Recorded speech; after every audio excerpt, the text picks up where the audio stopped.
I mean, I haven't done Steel Soul in a minute, but like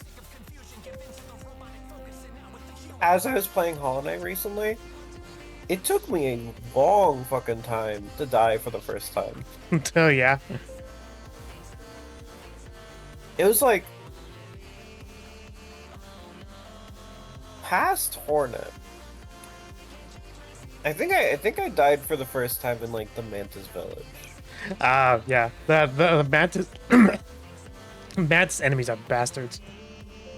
Yeah, they're brutal.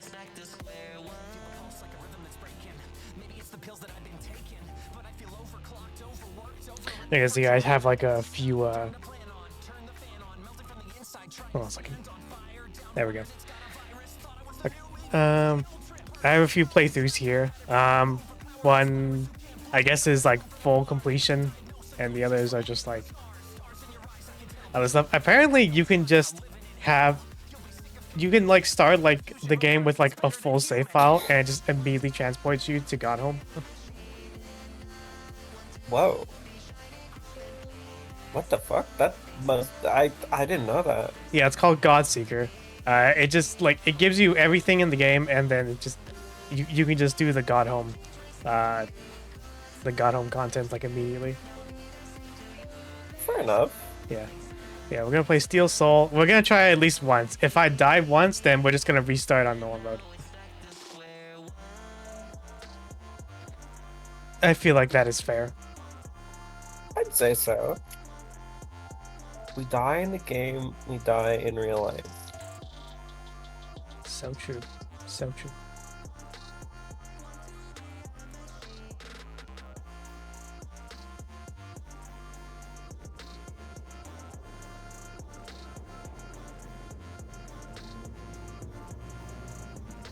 Oh fuck yeah. I am so glad my Rubik's cubing is not picking up through the mic.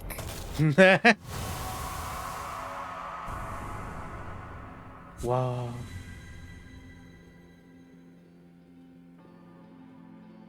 It's a game about an egg. It's a game about breaking eggs. I'm pretty sure at least one trans person broke their egg through this game. I can see it. And I'm like 99% Somehow. sure it was probably caused by hornets or the shopkeeper.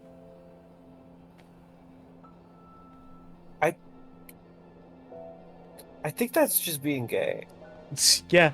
So sometimes all it takes is a particular woman to just be like, wait, I'm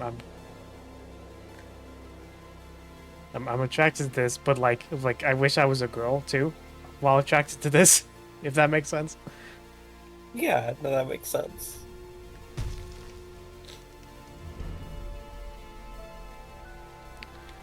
So first question: do you play this game analog stick or D-pad movements? Oh, D-pad.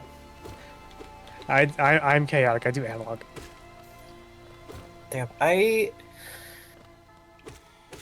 used to do analog movement for 2D platformers, but like around when I started getting like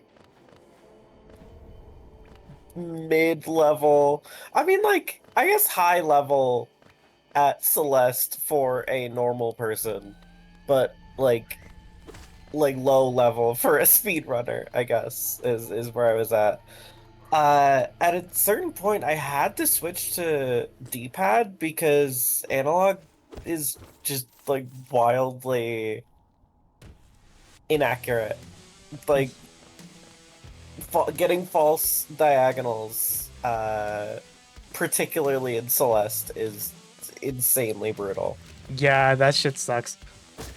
The only thing I knock against D-pad movements is that after a while it kind of becomes graining on my thumb. Need to do like Yeah, no, that's fair. need to do like rapid direction switching sometimes. I honestly, if I get back into like deep back into Celeste, like speedrunning and stuff, probably switch to keyboard. That's valid. I can see that. I've been playing all of my fighting games with WASD for the past,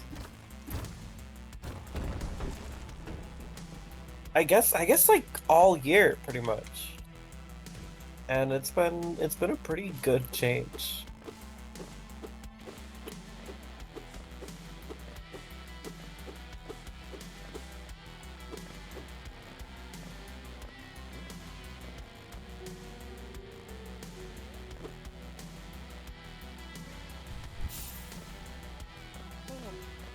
Damn, ignoring old people.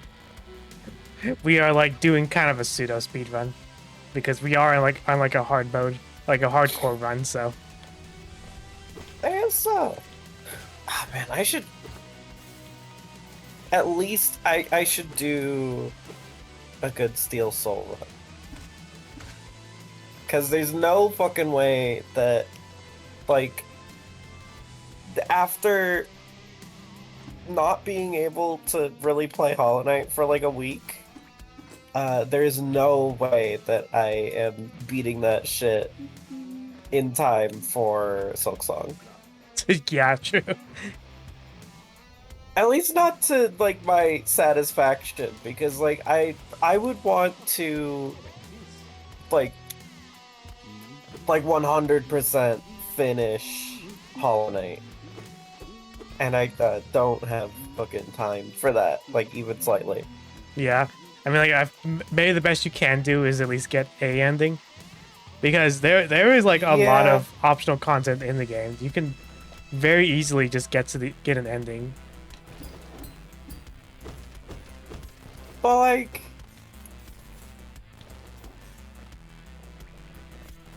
I want to do more. True. I feel like getting to like I feel like the normal ending of Hollow Knight like leaves you feeling a little bit empty.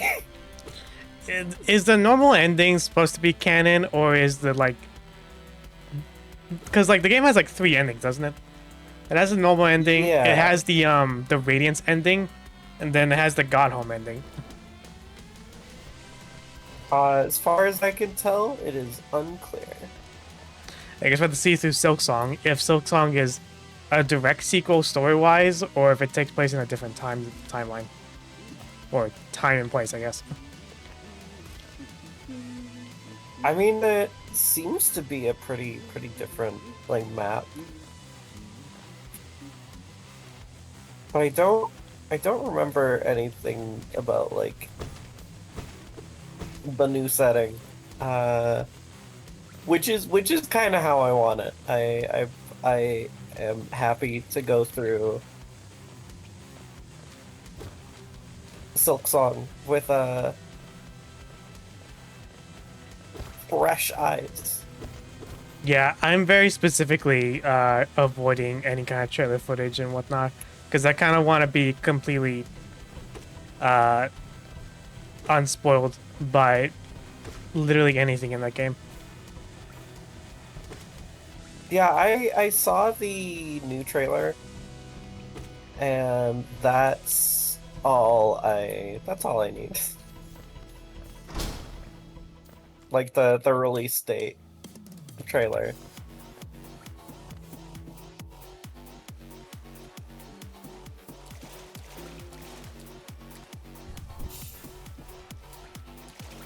wonder if it's a midnight release. It's possible. I know you can't pre-purchase it right now, despite it being so close to release.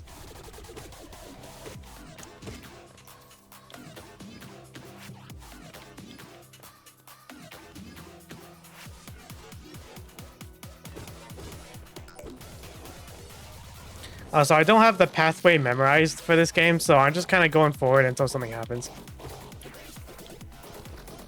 Oh yeah, fair. You can...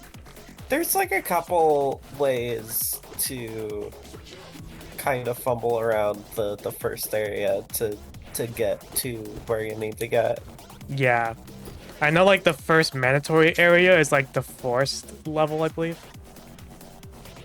Yeah, well, you need to at least escape the first boss. Yeah. And then you can, well, and then you get the, like, first spell, and then you can go to the forest. Right, right. I can never remember the fucking spell names. I just know it's the fucking projectile, upward projectile, downward projectile. That's just what I call them. Or not yeah, projectile, yeah. but like, you know, there's the slam, there's the upward spell move. I forget what they're called. Yeah, there's the scream one. Yeah, the scream one. I remember the upgraded version of that move is so fucking busted. You can melt bosses with that move. Yeah, I think it's like the best damage in the game. Yeah, it's like, because I watched people speedrun the God Home boss rush thing, and most people just max out their spell bar and just like spam that move and beat the boss in like seconds. I never beat that stuff, unfortunately.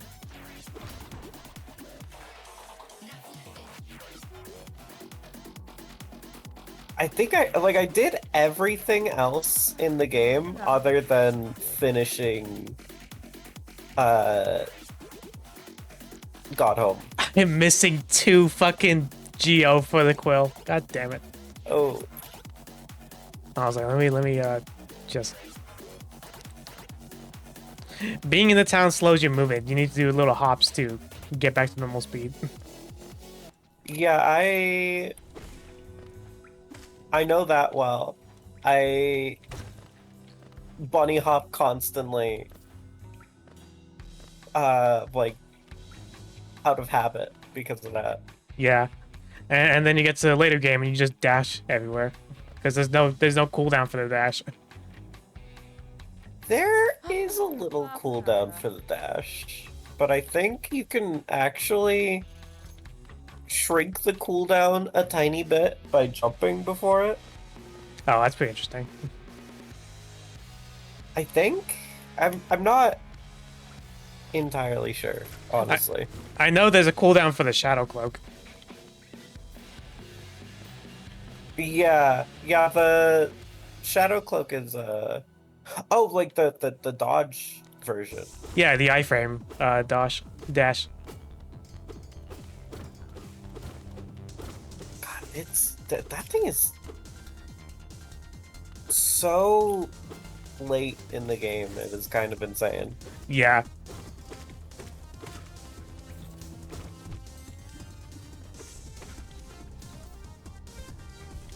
Let's see, 15 minutes in, and we've already taken our first damage.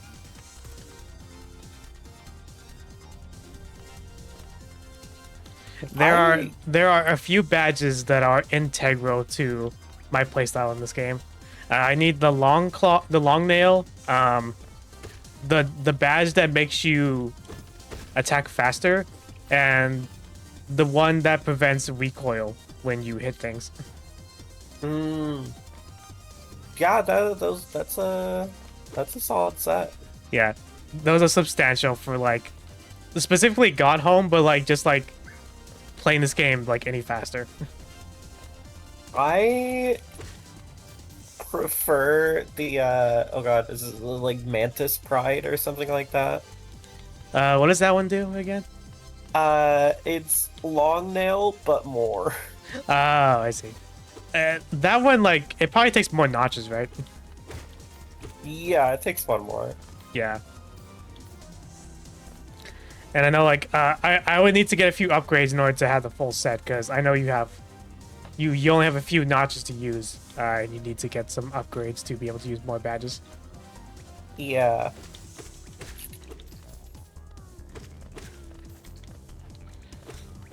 And you have to get more charms to get more notches. Yeah. Oh, yeah, that's what I mean, yeah. So there's going to be a substantial amount of collecting to do in order to get a good playstyle. And not Yeah. I thought there was a flying bug in here. I guess not. If there was, I could fucking short hop. Oh no, there is one. Hold on a second. Follow me.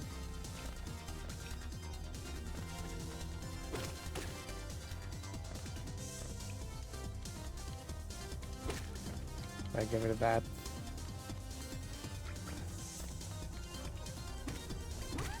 There we go.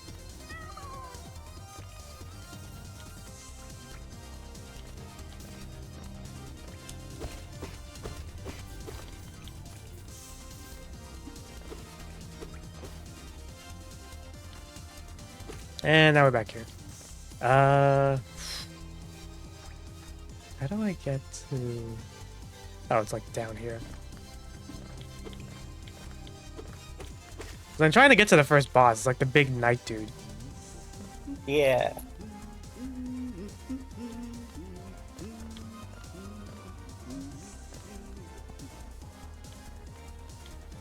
I can tell you roughly where he is. I think I was supposed to go up here. I went the downward path. Oh no, I went through Oh, here. that's yeah, it's a hot spring.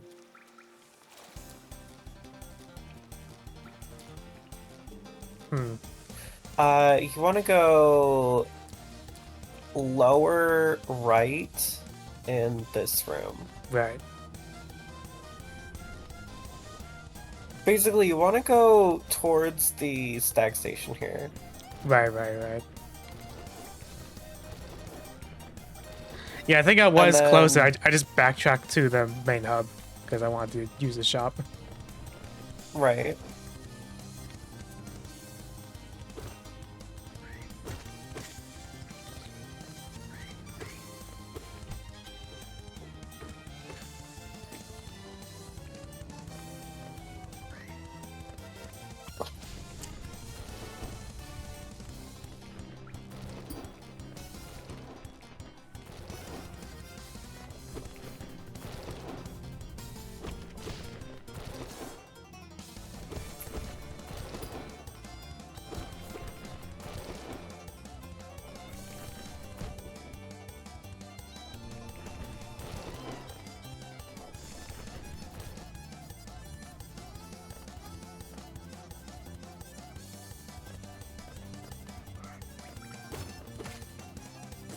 I've been playing so many fucking PS3 games.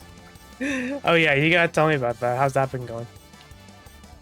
Pretty good. I recently have spent like 20 hours in Final Fantasy 13. Ooh, nice. That game looks good on PS3, like still.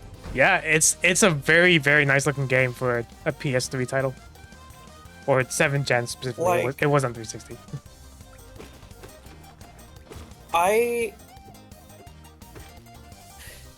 know that the like texture quality is improved like a decent bit in the PC version, Right. but like yeah, no, shit just looks good. It's crazy. Wonder if it's one of the few PS3 games that run at 1080p, but probably not, right? No, I don't think so. There's our guy. Performance is solid as well. Although I am coming up to the one area that does not perform well, Nautilus, the the one and only populated city environment in the game.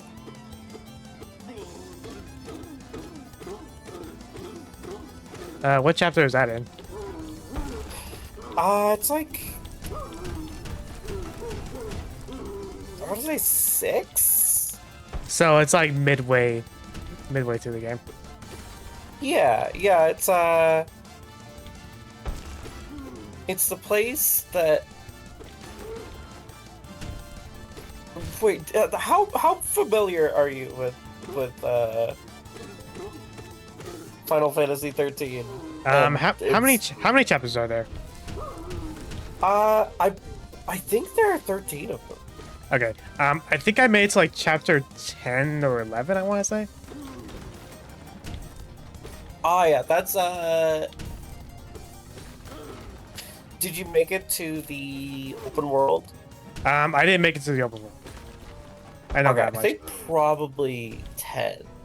So I want to say 11 is where you hit the ground. Last time I played through, well, not played through, but like played FF13, because I did not finish it. I got to the open world and got really annoyed at the fact that the map is not oriented north. Oh. Not only is the mini-map not oriented north, the map that you have to press a button for is not oriented north. It drove me fucking insane. Is there at least like a compass, like a north, like a north arrow on the map at least? There might be. There probably is. It's still like I always prefer static map with like camera indicator. Just because it's like I have a hard enough time navigating as is. Like I don't need to play pin the tail on a donkey. Wait, that's fair. Also, our first spell. And last. Died. I kind of wonder which of the like you know how like there's like some boss fights that are in dreams that don't break certain badges because they don't count as actual deaths. I wonder if those count towards those don't count. Those don't count like towards like the steel soul deaths maybe. Yeah, no, you can die to those as many times as you want. That's pretty funny. Which I mean isn't too useful because there's only a few of them in the game. I want to say Godhome deaths don't count. Like are among those that don't count. Yeah, I believe so. Oh well, no, I think they do because you do respawn at the bench in if you die in those pantheons. Do you lose your like do you have to corpse run? No, I think there's a specific room that the void spawns in. You know, kind of like the Coliseum. Yeah, no, I think I remember, yeah. At least I think it's how it works. It's been a while since because like we did a stream where we played God Home. That was like a while ago. Yeah. That was a fucking long ass time ago. I barely remember that. Like it wasn't in the entire game. I think we were just doing the DLC file, and I know we did the Grim Troop and ow.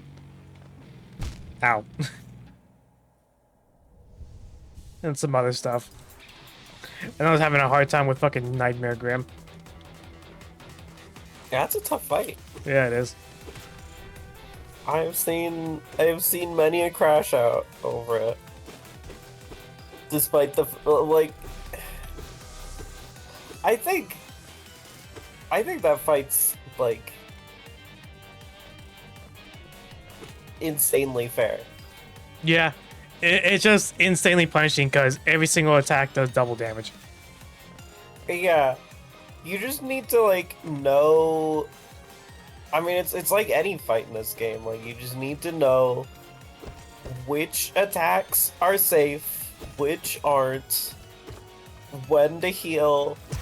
Quick focus helps immensely.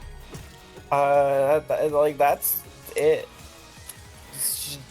It's really tight dodges. It's really hard for sure, but like, it's not, I think, worthy of the crash outs that I have seen.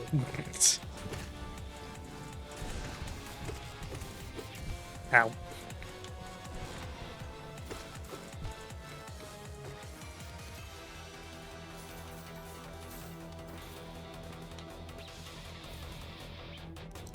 Hey, Soul Catcher. That's a really useful charm early on.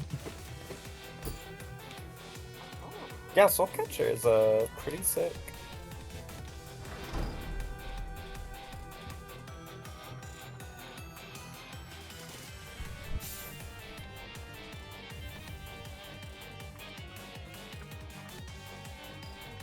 If there's one thing I do like about the notch system is that is the secret thing you can do where you can force a charm on, but it makes you take double damage forever. Oh yeah, overcharming is pretty cool. It's not forever, but it's Or well, like, you know, while you have the charm as long on. as you're overcharmed. Yeah. Okay, so we did that. I think we have the city crest. Forget what we use that for, but we can at least go to the 4th level now. City Crest, I think, is the key into the city, like into the city from Fungal Wastes. Right. Yeah.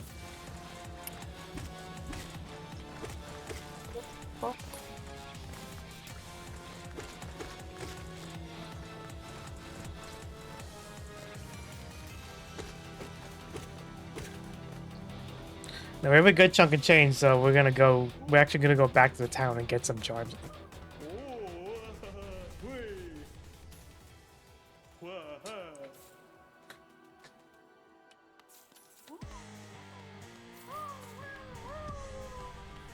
Have you ever collected all of the all of the gubs here? I think so. Do you know what happens when you get them all? I do, yeah.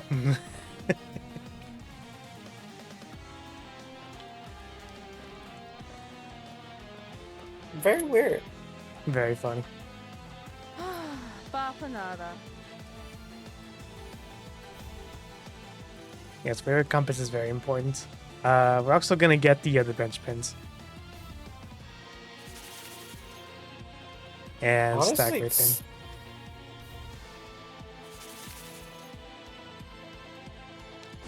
That's basically all we need.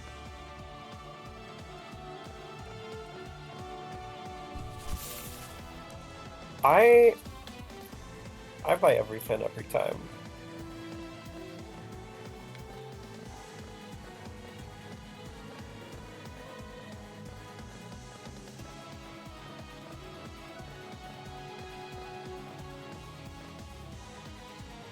If there's one thing I hope about Silksong, it's that the compass pin is the wayward compass thing is a default thing, because it's kind of really annoying to have it on, because navigating without it is kind of a pain.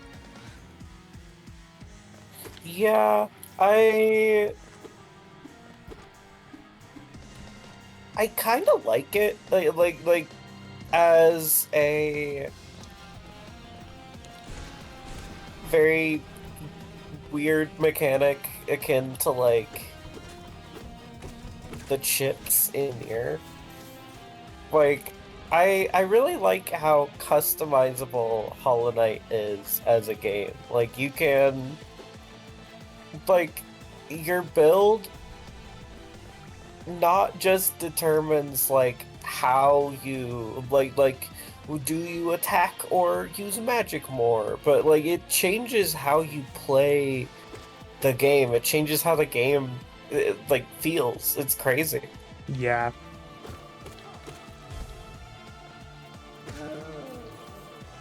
But yeah, it is kind of annoying. I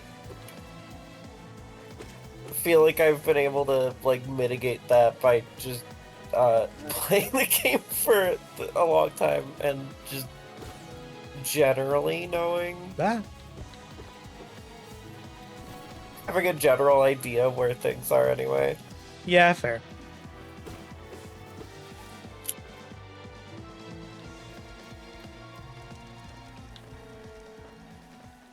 There's a bench up here.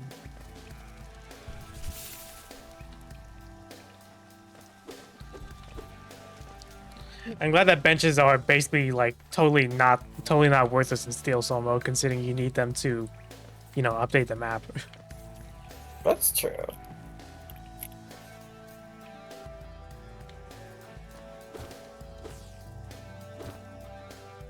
There she is. There's Silk Song person over there.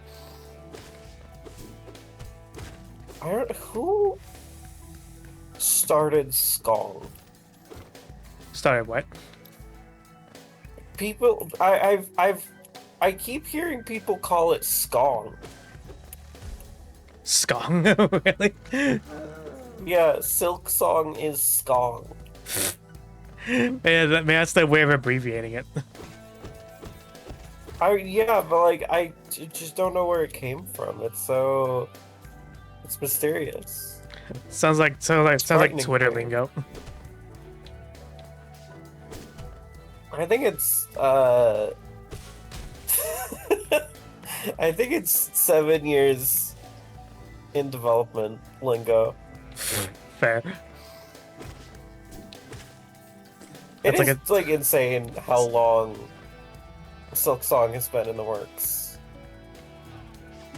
Yeah, wasn't it announced like basically when God Home came out? No, it was a backer, or like it was a stretch goal, like a Kickstarter stretch goal. Oh, I see. Was a Hornet campaign. So people have known about it for I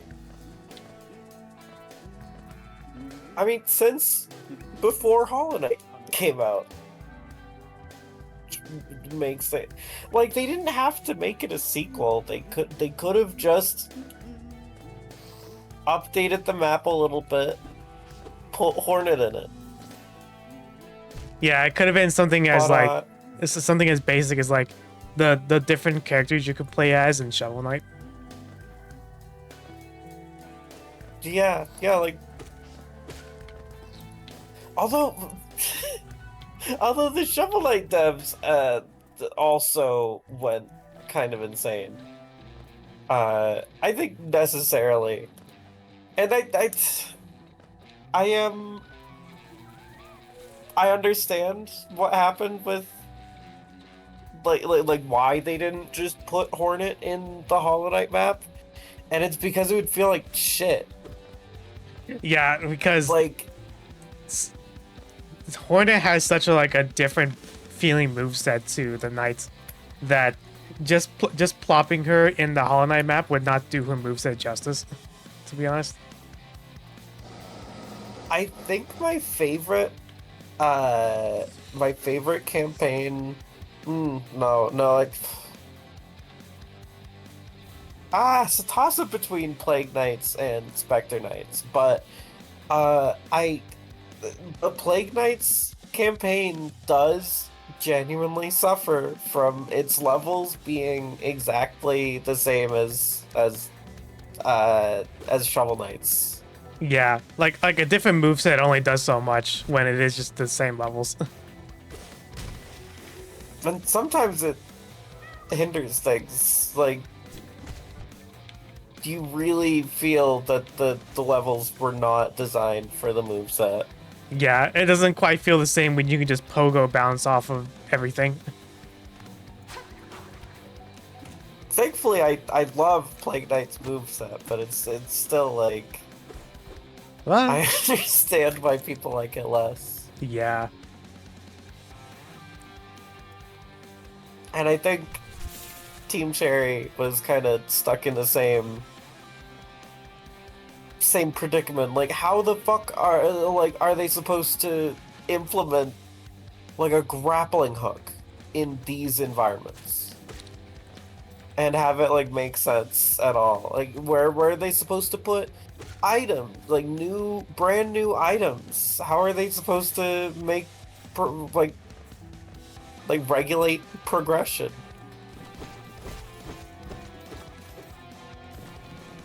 I think that Hornet campaign was just like not a good stretch goal.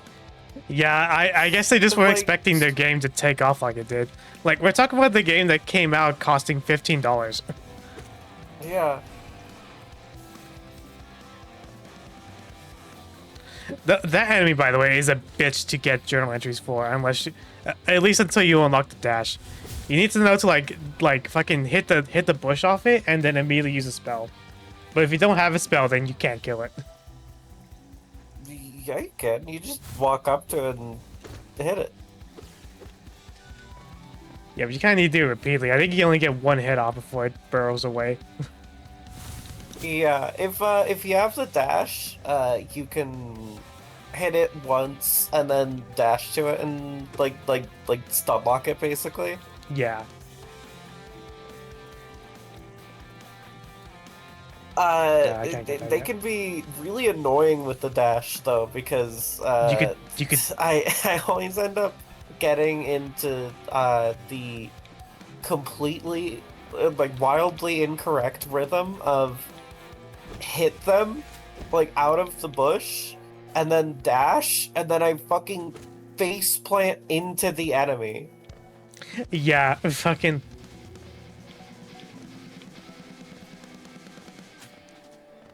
It's kind of hilarious, but also annoying just how much you can just fumble in level sometimes. Because like this game has the Yeah, has the graciousness of at least giving you invincibility frames after you get hit. But like, Yeah. you know, sometimes you just might fumble and might fall into a hazard, and then you just take another hit. Yeah, you aren't immune to spikes. Yeah. I've had situations with like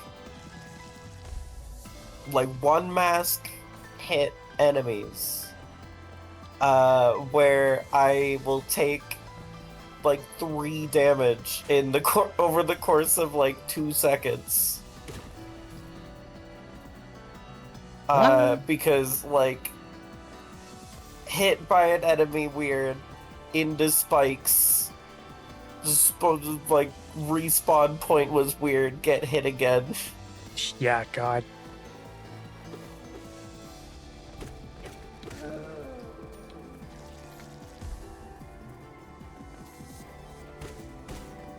I am one thing about Silksong that I am very excited for is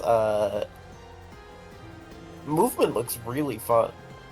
Yeah, they've really like just upgraded like the complexity of Hornet's moveset to like it seems more complicated like in base than the Knight arguably is at full power. Oh yeah, I mean like the Knight's moveset is like really simple. It's mostly combat oriented, honestly. But like, I mean, this is why I was saying that a Hornet campaign was like just a fundamentally kind of bad idea. Is she's so different from the Knight. Like she moves so differently. Like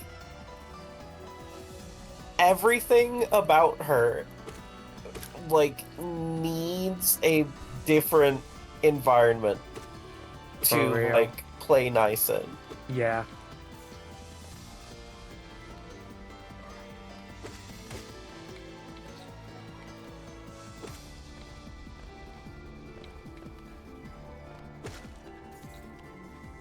Oh yeah, I looked at the Steam page for Silksong, by the way, and it does appear to be a midnight release. I see, I see.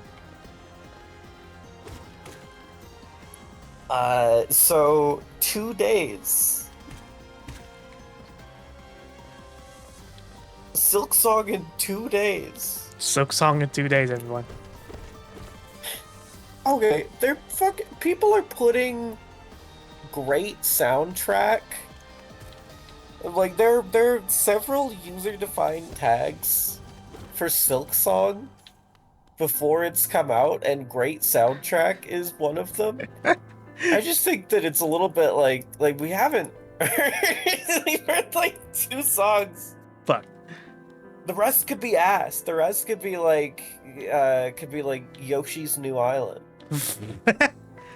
I think it would be incredibly funny that after all these years, with like the devs basically just having nothing but fun making the soundtrack, making the game, they just kind of forgot to make the soundtrack good. Christopher Larkin fell down and hit the kazoo. Yeah.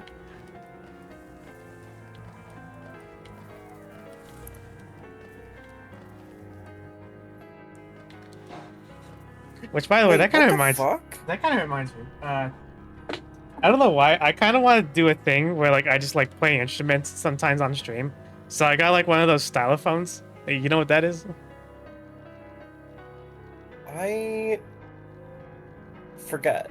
Let me turn it on. There you can find out. Oh, is it still on? Oh, I might drain the battery. Oops. Damn. I left it on power on this whole time. Shit. No. Oh no, I can't play it. Fuck. Bit over. Man, I didn't even get to do the bit. Okay, let me hold on a second. Let me send you a YouTube video so I can show you what the fuck I'm talking about. Also, I'm looking at the Silksong Steam page, and storage requirements are crazy. 8 gigabytes. 8 gigs. How big is Hollow Knight?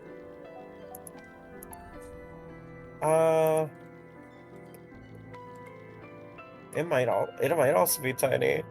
It's also 8 gigs, but this is 8 gigs after several content updates. Holy fuck, it's not even 8 gigs. That's amazing.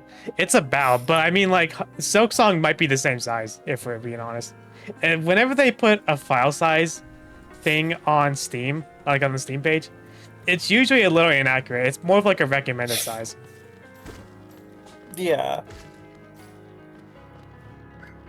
It is like entirely vibes based, unfortunately. Yeah. So I did send you a That's one of video the- of what stylophone is. Oh, sick. Do we save him? Nah. Okay. I think I if mean, you just doesn't leave him, want he it. just dies. Like, he's just not a character you can interact with. Yeah, you saw the video. This thing. Yeah.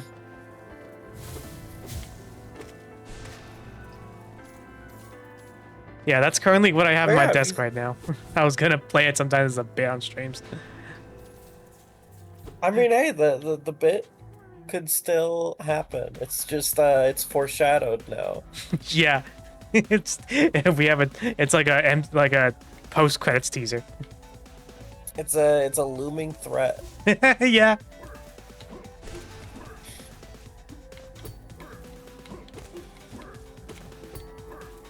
Like back off and heal.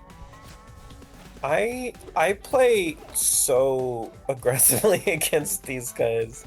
I'm like I'm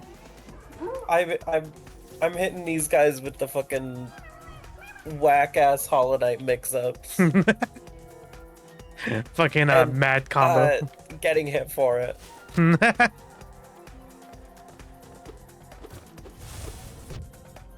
Sometimes they block the mix up and you suffer. I truly wonder what the difficulty is going to be like in Silksong, because Hollow Knight was already a pretty hard game, But now they have to compensate for Hollow Knight Hornet's upgraded moveset. So I wonder how fucking insane they're gonna go with that. Yeah, I'm quite curious. It's kind of scary to imagine.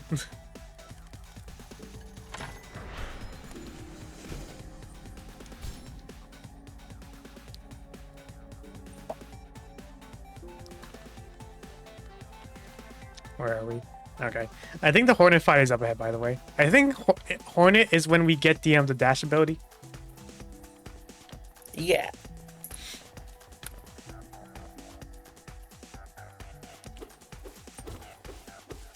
God, I should play another Hollow Knight randomizer, maybe.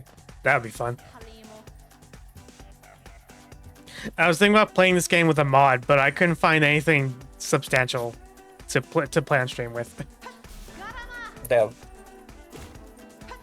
I'm pretty sure there is like lots of mods for Hollow Knight, but I don't know exactly what's going on.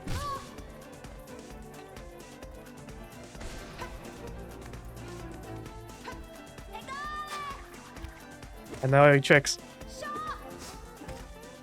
Oh shit! I tried to double jump. I don't have double jump. That's embarrassing. It's not that embarrassing to get hit by Hornet.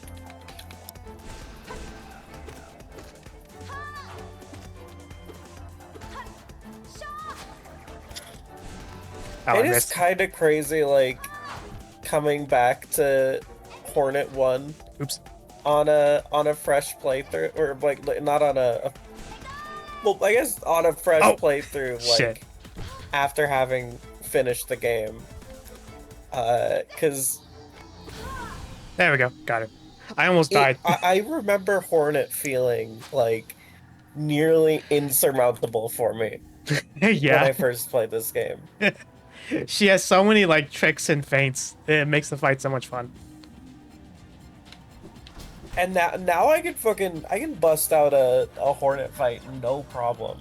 Yeah, it's actually really funny to fight her in Godhome because the Pantheons treat her fights like all three of her fights. Or wait, do you fight her twice or three times? I forget.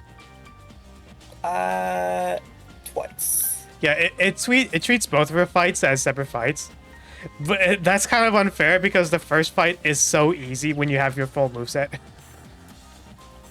Yeah, it's I mean, like, even without it, like, you can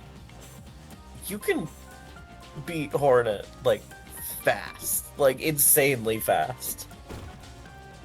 Yeah, if he knows like if you like never get damage, which means you won't need your soul, you can down it pretty fast with well-timed spells.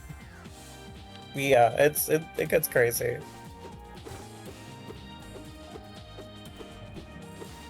Now you're in this stupid place.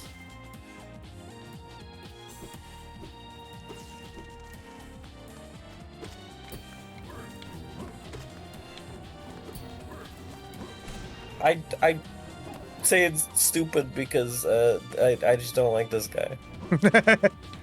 It's annoying. It's annoying that they like that it's harder to cross this guy up without falling into the acid.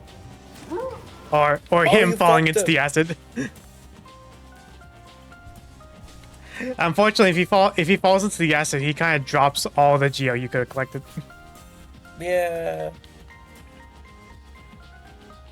Unfortunate that you don't have Gathering Swarm. Yeah, not yet. I think you get that from a shop in this place, I believe. If there is a shop Well- here, I forget. Think so. Because I know the shopkeeper updates their stuff sometimes, but not too often, I don't believe.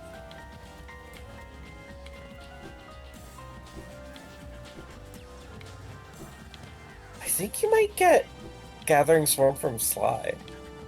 Oh, maybe, actually.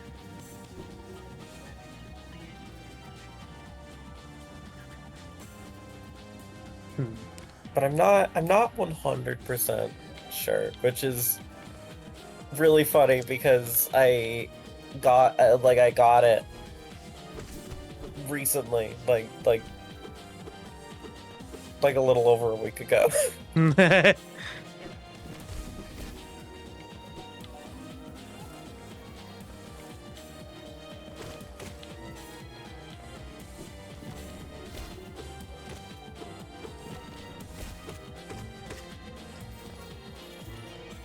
If this somehow becomes a full like playthrough somehow, there's definitely some things we aren't gonna do. Like definitely none of the DLC stuff. We won't do most of the extra objectives, like the one we need to move move a flower across the entire map without taking damage once. I do not remember doing that. It's a very tedious side quest that I believe you need to do to get one of the mask fragments. It's very, yeah, I definitely didn't do that. It's very near. Yeah. Remember Well, all those fucking fragile delivery quests? Oh yeah, huh? What was it like? Don't dodge, shithead. Don't dodge. Don't like get hits. Just Yeah, don't jump, don't dodge, don't get hit. Don't fall at all.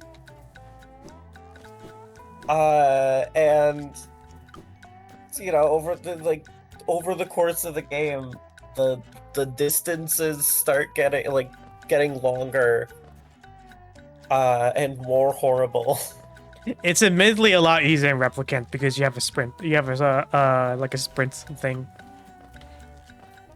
That actually, that function kind of is in the original, but it just kicks in like automatic. Like you only have the automatic version, whereas in Replicant you can like prompt a sprint, which is very nice. Yeah, but I believe you can only do it after you dodge roll, so you can't really do it manually when you're doing that quest. Yeah. I believe that's how it works, anyways. Which means you have to turn if you've been playing with auto sprint off, you have to turn it on. Yeah. There's something to be said about how you gotta play the original. Yeah, there's something to be said about how the Replicant. It kind of like improves a lot of the stuff that was kind of annoying in the original game, but at the same time, it kind of robs the identity up in some form. Because yeah, like one of the games that I was playing on the PS3 was Nier, and that game's fucking good. it is good. It's for how jank it is. Like somehow like all the features just kind of come together really nicely. It's the best 6 out of 10 I've ever played. True.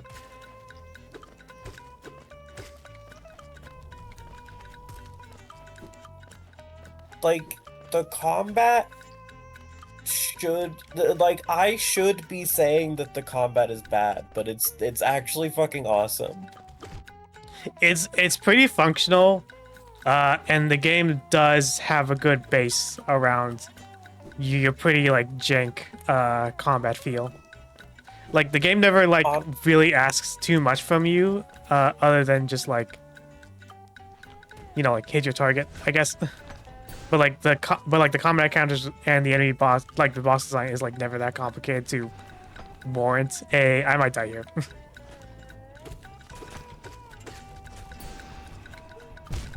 Oh, I died. Damn. I am dead forever now.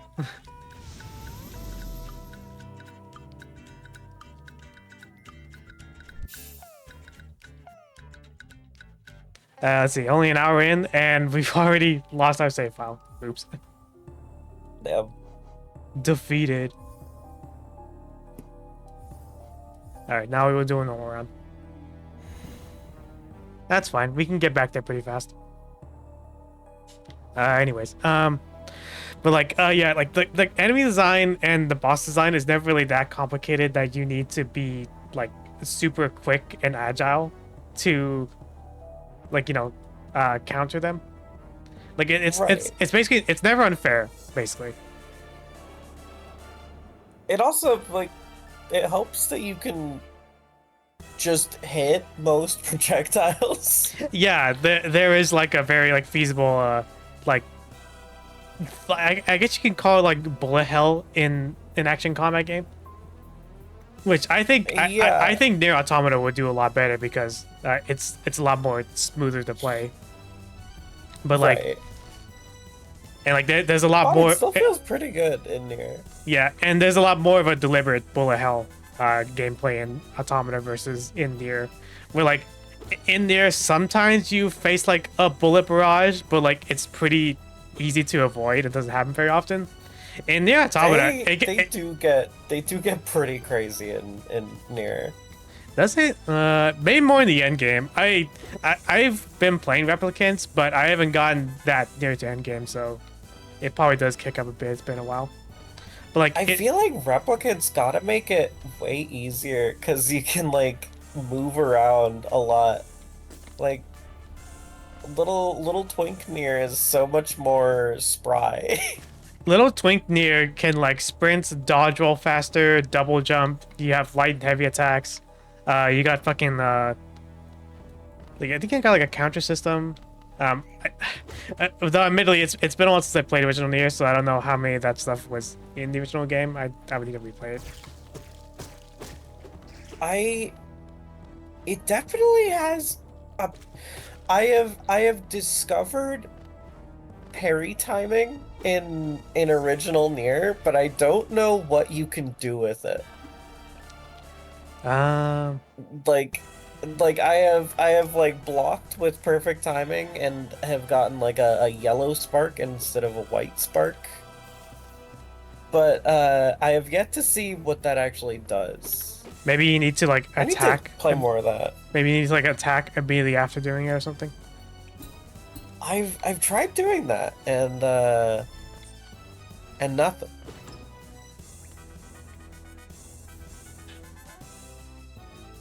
Hey, cool! I got a charmer. I didn't get this in the steel run. I forgot this was here. I don't remember uh finishing off enemies being in replicant as it is in the original. Why is it? Is it like You have a like what is it? a stab move that you like block and hit one of your attack buttons and stab an enemy that is downed. And I don't know if that's in replicant. Might be. I imagine it must be like they're like near death, and you could like do that to like do some extra damage to finish them off early, maybe. Or are they just like, and is it like an empty it's health bar? it's literally if anytime an enemy is downed, you can block and hit I set it to like block and light attack. But you can change it. And then you stab the enemy on the ground, and you can do that multiple times, I think, if you like get away with it. So you can fucking Helm Splitter into the finisher. And also you can fucking cancel anything into the finisher for some reason. It's very strange. Oh, nice. But the finisher cannot hit anything that's standing up is the like the kicker. I see, I see. And it's also kind of fucking clunky. And it like if you just don't aim the attack at the enemy properly, like you don't there is no correcting for it. Oh yeah, huh? I You remember. you just stab the ground in front of you and then the enemy gets up. I remember like another facet of like the boss fights is that sometimes the boss will go into like a vulnerable state, or it'll enter into a certain state where it's going to do an attack, and you need to damage a certain part of its body in order to cancel it or go into like a dramatic finish. It's like a little circle with like runes around it. Yeah, the DPS checks in Nier are really strange. Some of them get really fucking hard. Yeah. Like, and if you miss them, get fucked. The boss heals. And do the fucking phase again. Yeah. Stupid. Oops. Fuck. You fail. You failed the challenge. You have failed the challenge.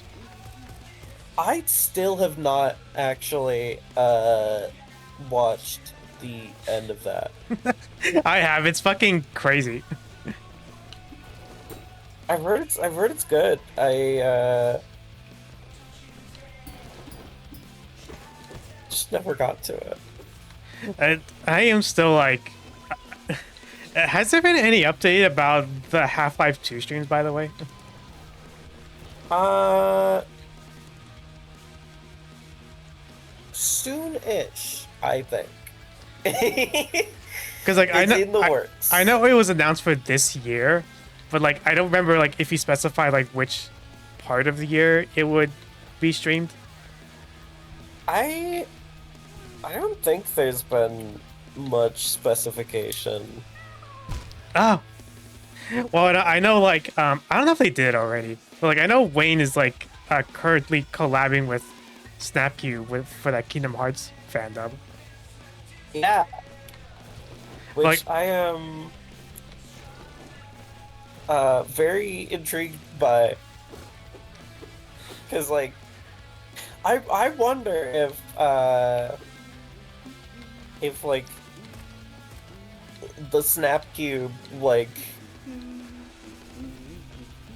I guess, group, the group of people around those fandoms, like, I wonder if any of them will be appearing in Half-Life 2. I think it would be so funny and also so scary to hear like Alfred's Eggman voice and Snapcube's Sonic voice just be Half-Life 2 characters or something. Like I can kind of imagine like Alfred maybe playing what what was Alex's dad's name again? Fucking I I don't know Half-Life 2 very oh. well. It was like this like imagine like Alfred maybe being like Alex's dad and like maybe Alex is played by Snapcube or she just plays like one of the fucking like aliens that you ally with. Forget their names. The Vortigons. I wonder what that's gonna be like, because Half-Life 2 is a lot more complicated than Half-Life 1. Yeah, like I know they have the freedom of Gmod and they probably have way more tools to work with given the popularity of the Half-Life 1 streams. Like I imagine they probably have more Gmod technicians on hand to help out with scripting and whatnot.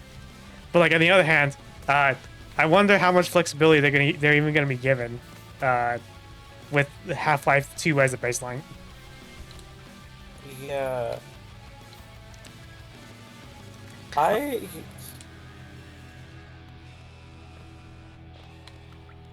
the world will see someday, I guess. Yeah.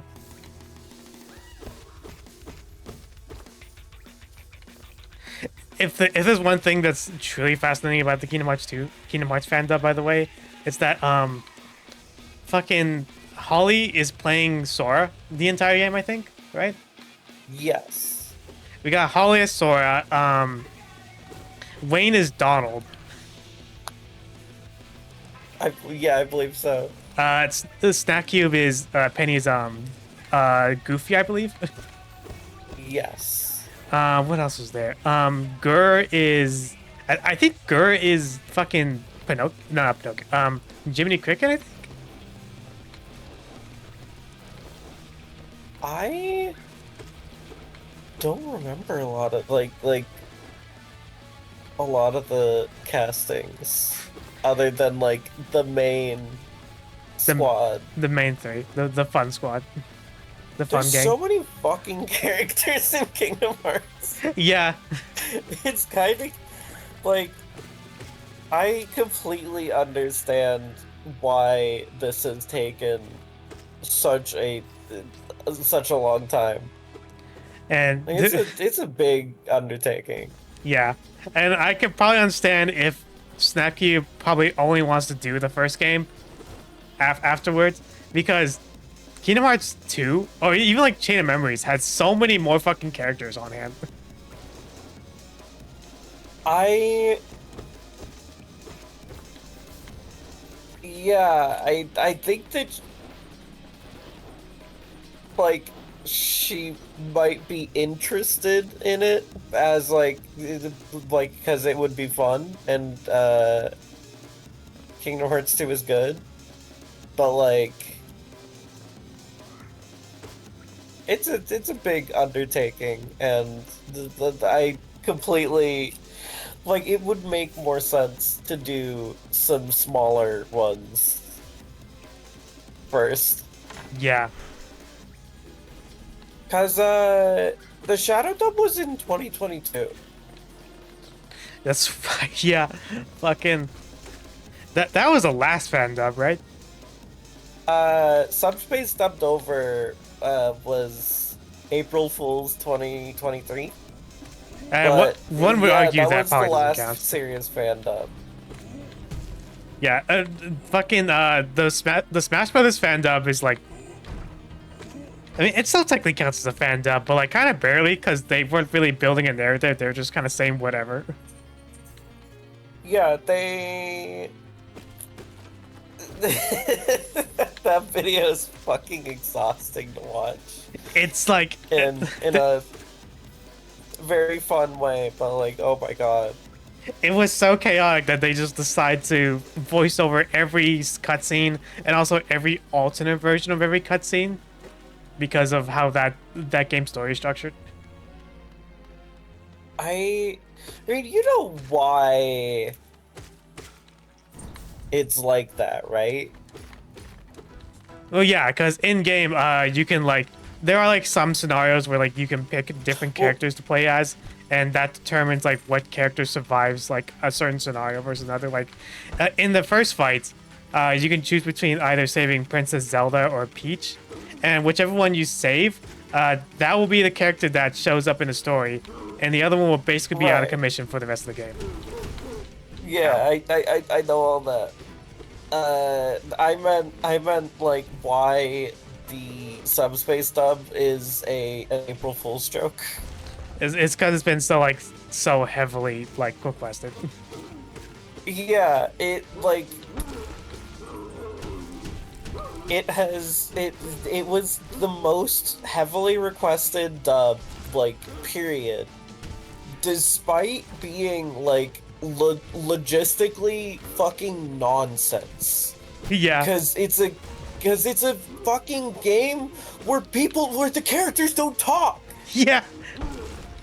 They're like, please dub the pilot movie.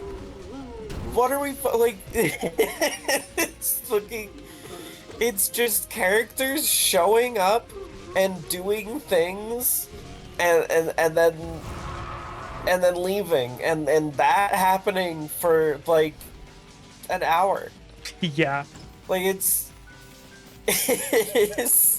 the quintessential like casual fan requests of like, oh wow, you know, Subspace Emissary had some cool cutscenes. This would make this would make good content. Yeah, like there's like almost like nothing to like improvise from that other than like I guess like fan fictioning your own thing, like your own interpretation of it, I guess. Which I mean, I guess that's what Pokemon fan Trainer dub. is on the screen. Yeah. This is all you have to work with.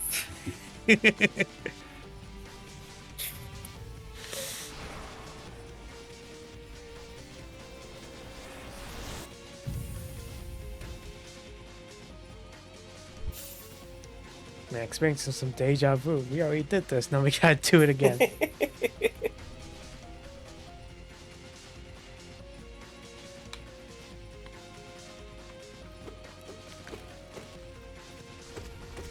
It's okay. I'm at least happy that we basically finished the Steel Soul bit so early, because I would have hated it if I died like much later on in the game. Yeah, I feel like that would have like.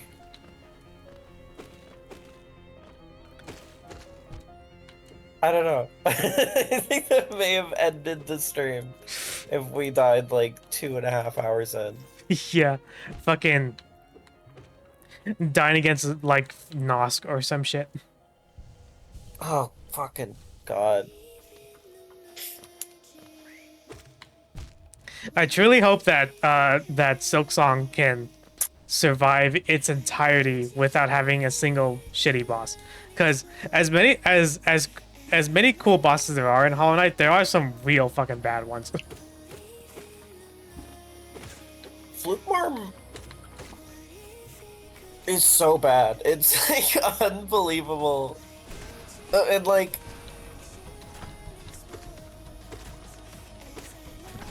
it Ouch. can be broken like like if you know what you're doing, like you can space fireballs and like use a magic build and like line up perfect shots to like kill all of the ads and hit the boss at the same time. And like at the best of times I was doing that, but like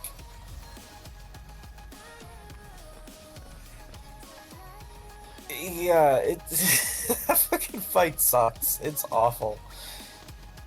I feel like it wouldn't be so bad, like if these fucking terrible boss fights didn't also take up space in like the Godhome pantheons.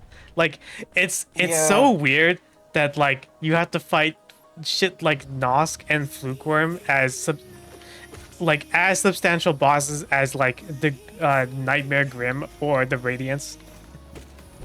Though, I mean, I don't think boss health is like adjusted that much. So like if you have like the pure nail, then like Fluke Barm goes down like really fast and it's fine. That is true, yeah. Though there are like the versions of the pantheons where you can fight without an upgraded nail. Yeah, that sounds unpleasant, so I won't do that.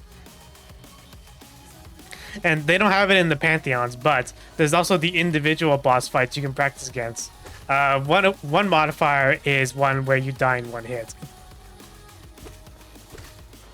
I mean, that's what it fucking feels like with Fluke Farm. There is no like that is the only one of the only bosses in the game where there is just no opportunity to heal at all. Yeah. Like unless you're rocking quick focus and you get really lucky, maybe you have a shot. But like otherwise like you're fucked. Okay, in hindsight, Especially if you sorry, in hindsight, I don't actually know why I tried to do that skip. I could have very easily just shot a spell at that grub and just got it that way. I don't know why I did that. Anyways, go ahead. For fun.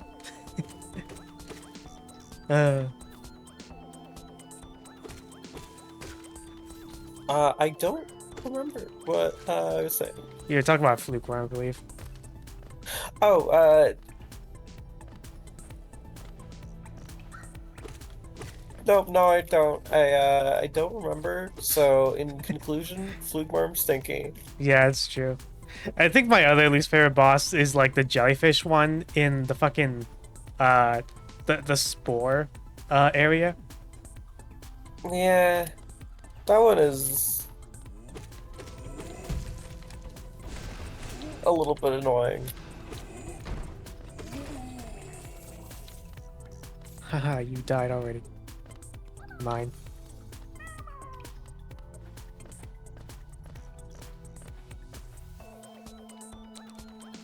Oh yeah, in the possible future, I am going to be streaming a replay through of Vernal Edge, um, possibly on the hardest Ooh, difficulty, but I'm not sure. that game. I'm like, I'm kind of bummed at like how small the like response to that game was. Yeah, like it has like a really, really, really good substantial uh fundamental gameplay base. It being like a very like tightly focused like 2D DMC like with some neat character building stuff on it.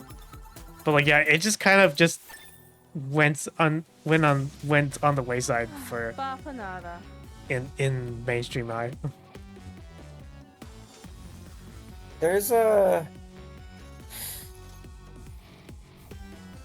there's some pretty unfortunately there's some pretty serious problems with Vernal Edge that like I can't really like I can get past it like because I've played it before now, but like there were moments in that game that were really frustrating. Just navigating any map without a map is incredibly unpleasant in that game. Because environments can get like pretty samey, and like if there it just literally isn't a map available, like you're just fucked. And thanks for playing, shithead. What was the map situation with that game? Because I know like the game dev has like some pretty like not positive views about navigation in the games, but I forgot what it was exactly. I know like it somewhat influenced like how Pseudo Regalia was made until like a map was eventually made later. It's very Hollow Knight, but it's like more annoying about it than Hollow Knight. Like there are more instances. I remember more instances in Vernal Edge where they just literally won't give you a map for an area until like you get it later on in town, and it is so annoying. Weren't there like some areas that just straight up didn't have a map at all? If for any reason, because they were so small. I think so. I know like there's got to be some side areas that didn't, because like having a map for it didn't really seem reasonable. But they were also really kind of annoying to navigate because there were like puzzle areas that were kind of hard to actually do because there was no map. Yeah, it's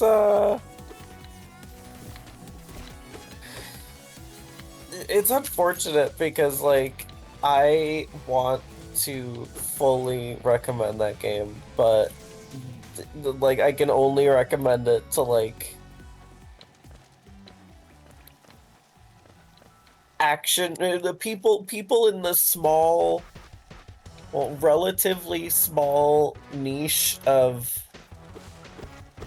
hardcore Metroidvania fans and hardcore like character action fans. It's just kind of weird. I don't really know what the devs' issue is with maps, because like maps is like kind of a fundamental aspect of navigating Metroidvanias, especially 2D ones.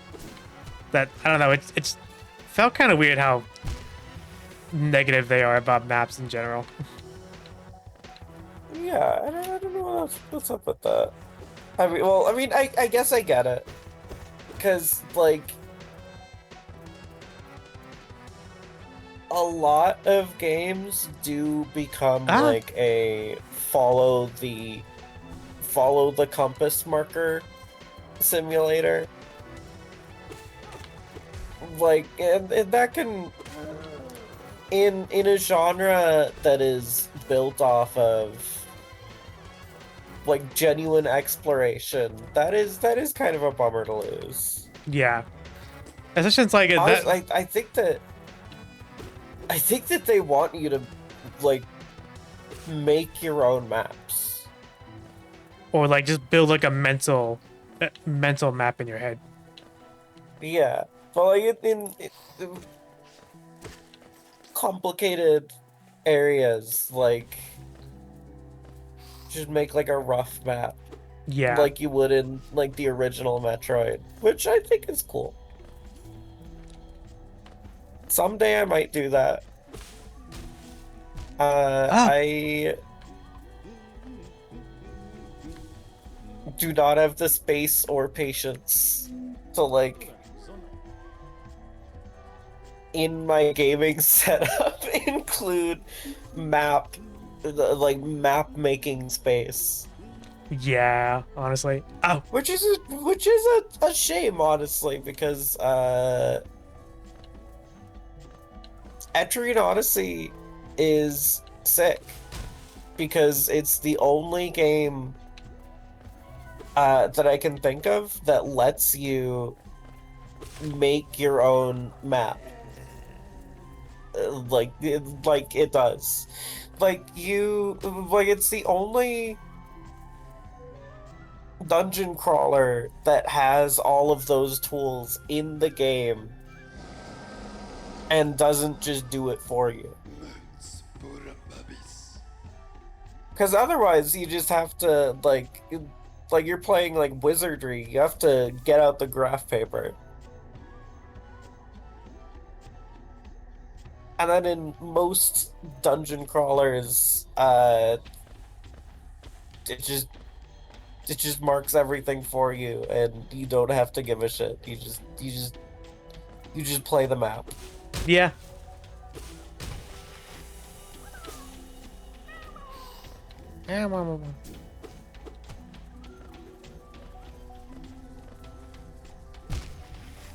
I tried to dash. I forgot I don't have it. It is a shame that all of those Etrian Odyssey remakes are so expensive. Yeah, it's kind of insane how expensive they are. For like, there are 3DS titles, right? DS. Or DS. Oh, that's even worse. Granted, they like did pretty it up like quite a bit, but like $40 is a tough sell for one of them, Yeah. and like they all came out together. Like it makes sense to want to purchase all of them. Yeah. Like, Uh, oh my God! Wait, the Etrian Odyssey, the Etrian Odyssey collection is actually like extremely on sale right now. ooh, how much you talking? All of the games individually are 60% off. Ooh. Is there like a bundle And that I don't includes all of know them? how much. Yes, the bundle is cheaper, but I can't see how much because I own the games already. So Yeah, I'll then, send it to you so you can see it. let's see. $32.13 USD. Holy shit, that is actually insanely worth it. That's less money than one of the games on full price. Yeah. And I mean, like, I do honestly, like,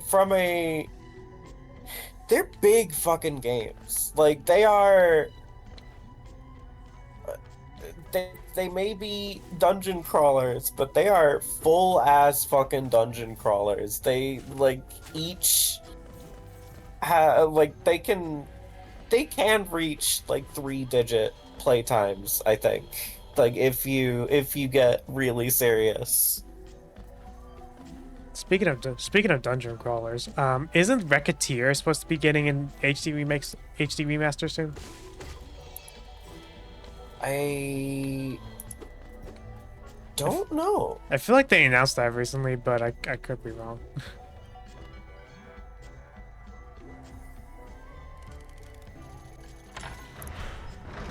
Because like Racketeer is like one of those like cult classics that I've always wanted to play, but the PC port's kind of jank.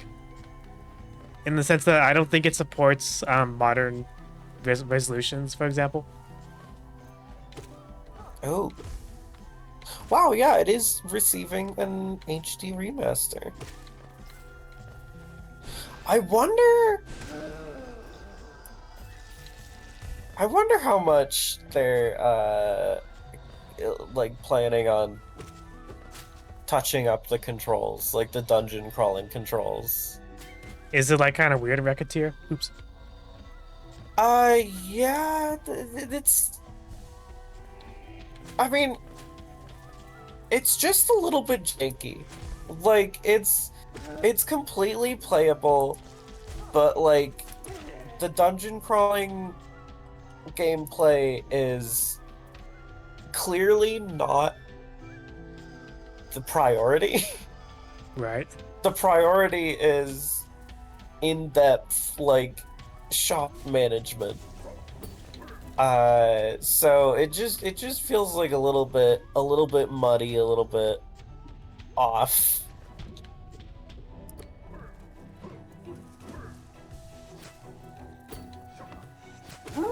There we go.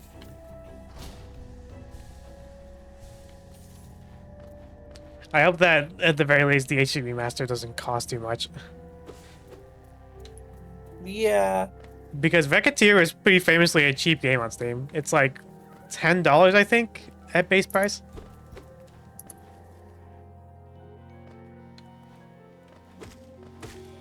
$20. 20. Well, it goes for pretty cheap on sales anyways. Yeah. I think it pretty commonly is just like in every like major Steam sale. Yeah, it's like It's one of those games that you just end up having because it's like it's too good of a deal. Yeah. I mentioned it like the other day. Like if you own Steam, there are just some games that you should just automatically have. It's like Left 4 Dead 2, Portal 2, the Half-Life games, and Racketeer. Somehow my partner has not gotten all of those, but she has access to them through my account, so it doesn't matter. That's pretty funny. I think it's very interesting that you can still own Left 4 Dead 1 despite Left 4 Dead 2 just making that game obsolete. I mean, don't you have to own Left 4 Dead 1 to like do the Left 4 Dead 1 content in Left 4 Dead 2? I don't remember, but I got it in a bundle, so I can't really say. Like, you know, I think like they just sell like a Valve complete pack and it's like $2 or something like that. Yeah, it's those go for fucking cheap. They go for so cheap so often. I don't know why Valve just doesn't make them free or something. They literally do sometimes. Oh yeah, they do, huh? Like Portal pretty regularly goes free to keep. Well, not pretty regularly, but like once every like few years. I feel like It's Portal 2 and I think also Left 4 Dead 2 that's free to keep sometimes. Yeah, I think I might have gotten one of the Left 4 Dead's free to keep.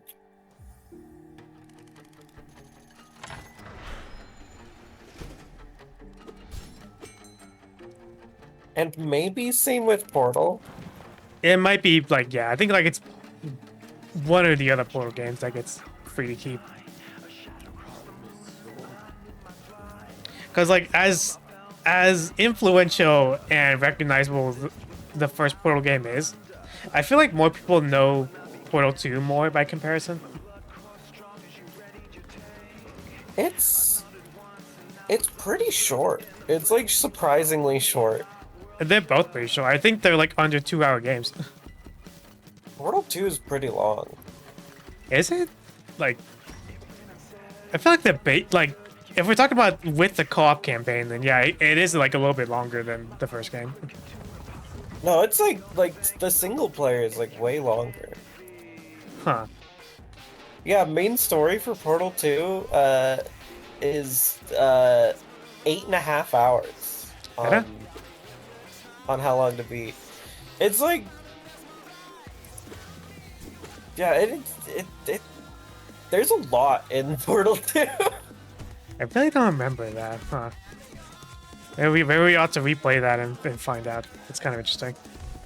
I, I, I'm almost tempted to replay the first game on Portal RTX, but I don't know how substantially fun that'll be.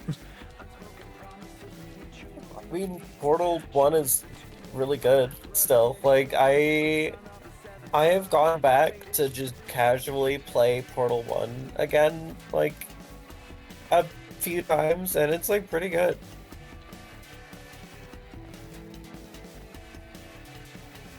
Even if you know what to do in the puzzles, it's still fun to do them. Yeah. Like, if there's one thing that's kind of weak about I guess like both Portal games, is that they kind of lack replay value, because like the solutions to the puzzle rooms never change. So if you play through it all, you basically played what it has to offer. But like, Right. on a personal bias level, there is still like some enjoyment from replaying it. Yeah, it's fun to do stuff in that game.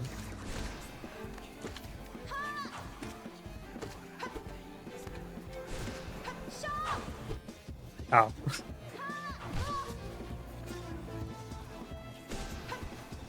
Oh, shit.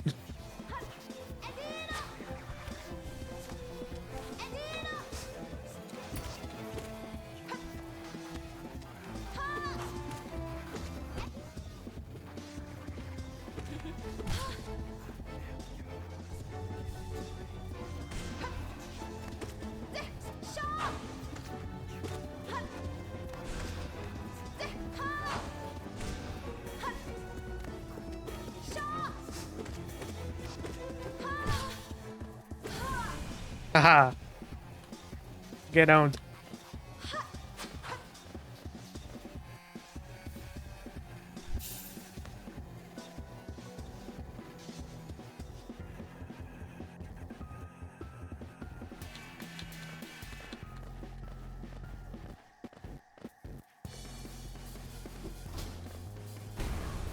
Ow.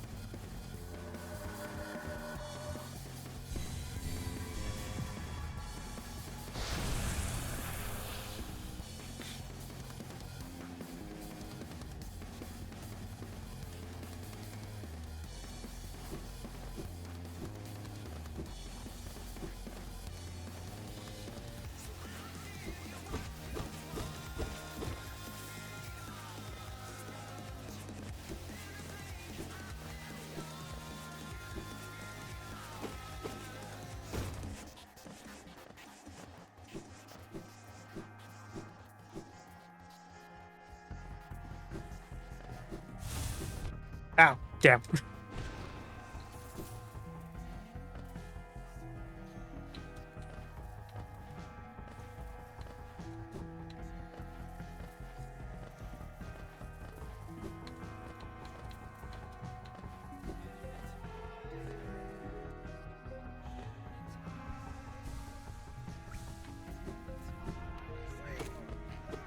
I think it'd be really funny if Silk Song pulled a Deltarune and added like switch to exclusive content in that game. In the PS5 version, you can fight Kratos. Yeah. In the Switch 2 version, you can fight Donkey Kong. But like the Donkey Kong Bonanza version. You have to fight Donkey Kong and Pauline, and they have like their own separate health bars. It's been neat to see all the like groundswell around Donkey Kong. Suddenly, just everyone fucking loves Donkey Kong now. Every time they make a new Donkey Kong game, it's like simultaneously the best thing ever and like the most beloved thing ever. Or at least like most of the time it is. I I remember when like fucking Tropical Freeze got announced, people were kind of annoyed about it. I don't think that's true. I think that there's a lot of Donkey Kong games that people do not like. The Donkey Kong Country Returns and Tropical Freeze were like outliers in the Donkey Kong brand. Cause like what was typical was like Donkey Konga I mean, that's true. and shit like that. I guess I'm talking about more about like the recent games, not so much like the decade-long dark ages of Donkey Kong. I mean, that's the thing, is that there really haven't been any recent games. Like, Tropical Freeze came out on the Wii U, That's true. Yeah. and that was all it got. I mean, I guess there's also the Switch ports and also the HD remaster of Donkey Kong Country Returns. I guess. Yeah. I hear that they kind of fucked it up Yeah. in some ways. Yeah, the graphics are weird in that game. Because I guess they based the lighting and the models off the 3DS version, I guess. That's what people theorize anyways. It is so strange.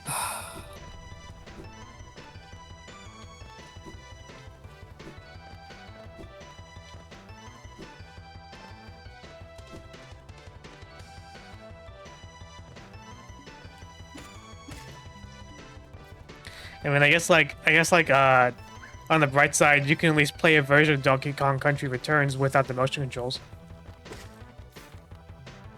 The only way you can what are the motion controls like in that game? you have to like you have to like shake the Wiimote to like make Donkey Kong like do like a ground bongo slams. And there's like some kind of like blowing mechanic, I think. And I think you have to shake the nunchuck for Donkey Kong to do like a roll. I think that's what it was anyways. Huh.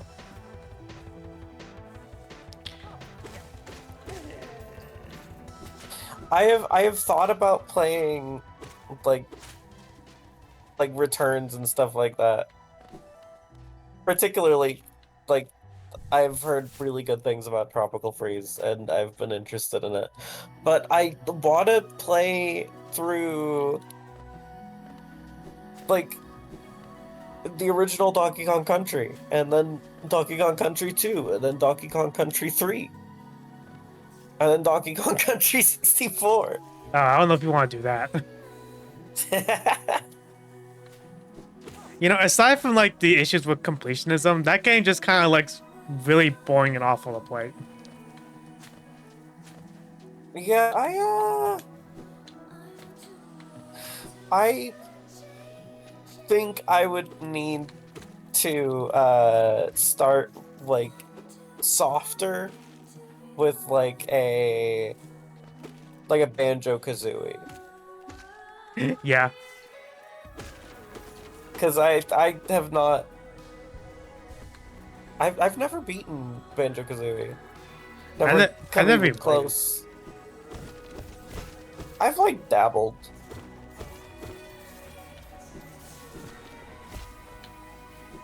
But like it's alright. It just like really doesn't feel as fluid as some of its well, no, I can't say some of its contemporaries. It just doesn't feel as good as Mario 64. Yeah. And that is a problem. Yeah, because for an N64 game.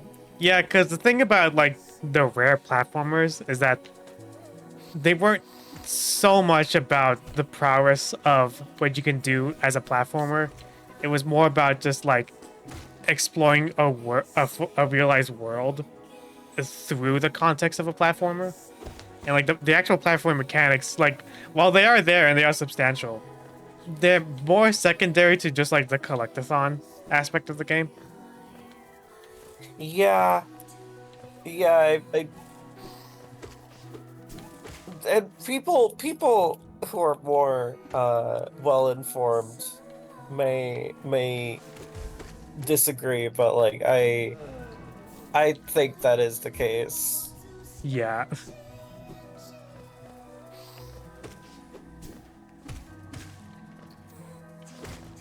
I think it's just also like kind of a nostalgia thing for some people because people like to claim that Banjo Kazooie was a lot more influential and big than it actually was.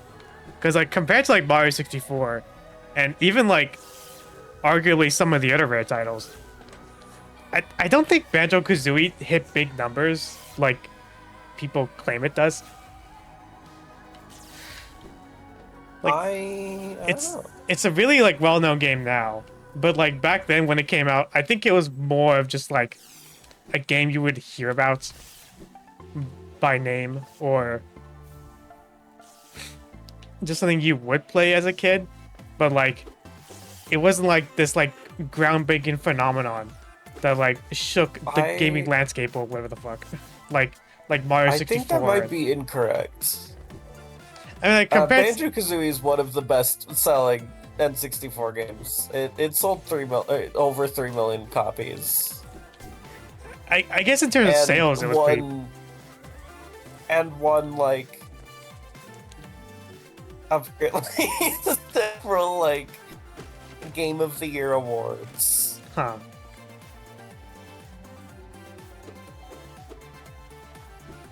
It was pretty big. I don't know, it's just kind of like one of those titles like I just didn't hear about until like YouTube was invented, if that makes sense. Yeah, no, that does make sense. That is my experience with it. I mean, because I wasn't fucking born. Yeah, because like I didn't exist when it came out. Because like even if you didn't play with an N64 or like were born and grew up with the console, you at least knew what Mario 64, Ocarina of Time, maybe Star Fox, like you knew what that was, even without playing it. No. No. Not until YouTube for me. I feel like I at least somewhat heard about Mario 64, but I think it was because I went to a house where someone had it. I played Mario 64 on the DS for the first time. And that was like where I found out what it was, but I didn't even know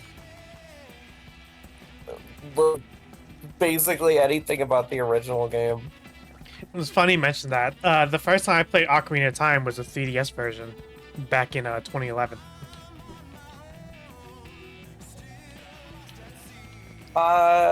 Same. So not that early. And I barely played it. I played more of Majora's Mask, but like still did not get particularly far in it at all. Yeah, that's fair. The 3DS versions, like, arguably are probably like the best ways to play those games. But like nowadays, you have like the PC ports, which are the best way to play those games, to be honest. Yeah, that's definitely gonna be the way that I end up doing it. Yeah. When I eventually, I am kind of bummed out that I like stalled out so hard on like my Zelda playing, like kind of marathon. Yeah, because you got stuck on Zelda too, right? Yeah, Zelda 2 fucking killed it for me. Yeah. It's like it's a cool game, but like it is so fucking hard. Even when I used save states, Bafanada. it just insanely difficult. Yeah, I gotta be honest. I don't think anyone would blame you if you just like skip those games. Those are always the games that like it always kind of feels like YouTubers just make themselves play. Like no one's like a fan of Zelda 2, unironically. That's not true. It does. Zelda 2 definitely has its shooters, and I want to agree with them. Like the combat's fucking cool in that game.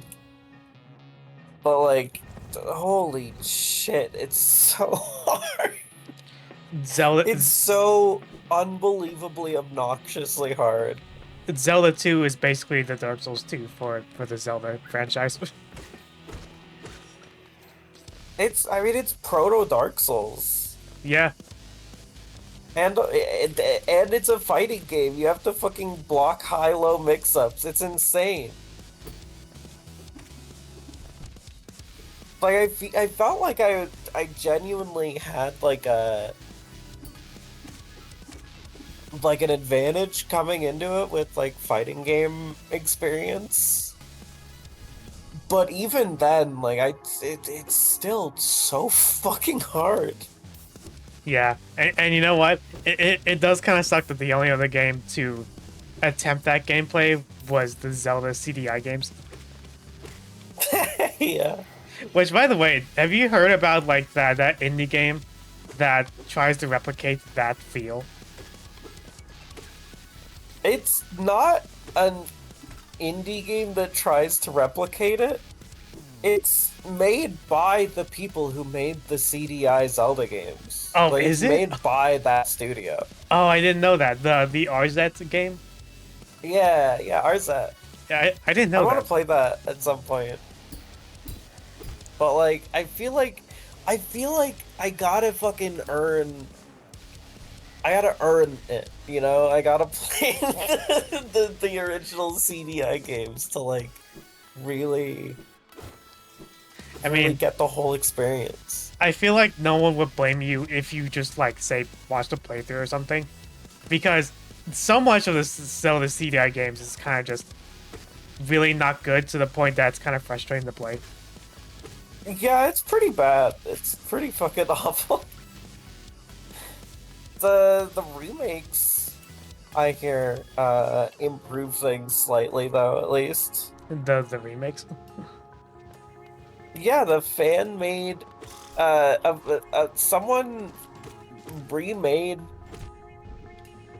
I think all of the CDI games in like Game Maker. And it plays like the original but like a little bit better. That's pretty interesting. I didn't know that. Ah.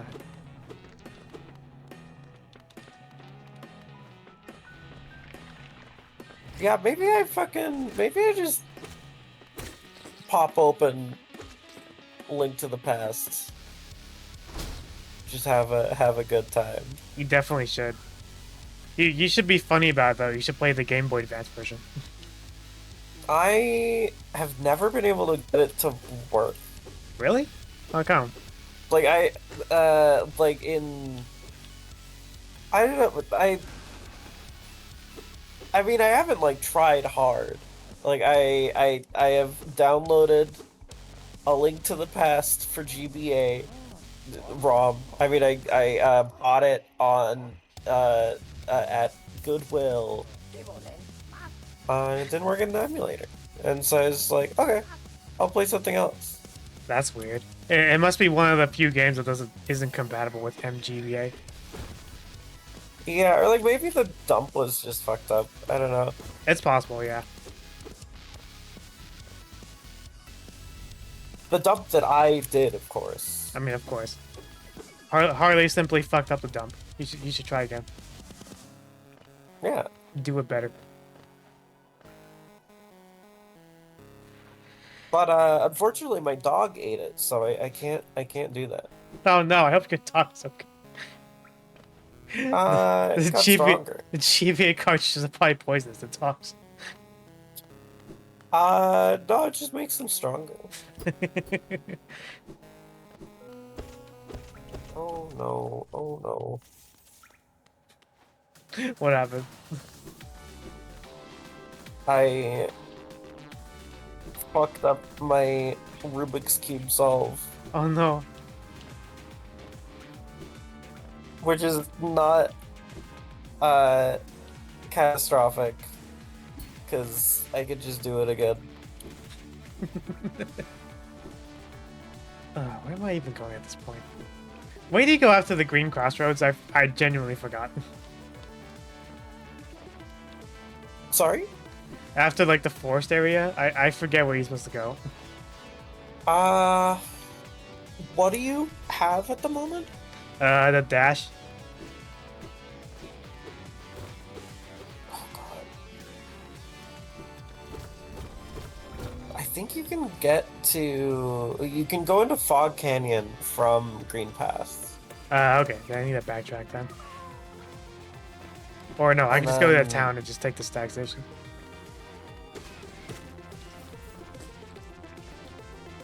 Can't.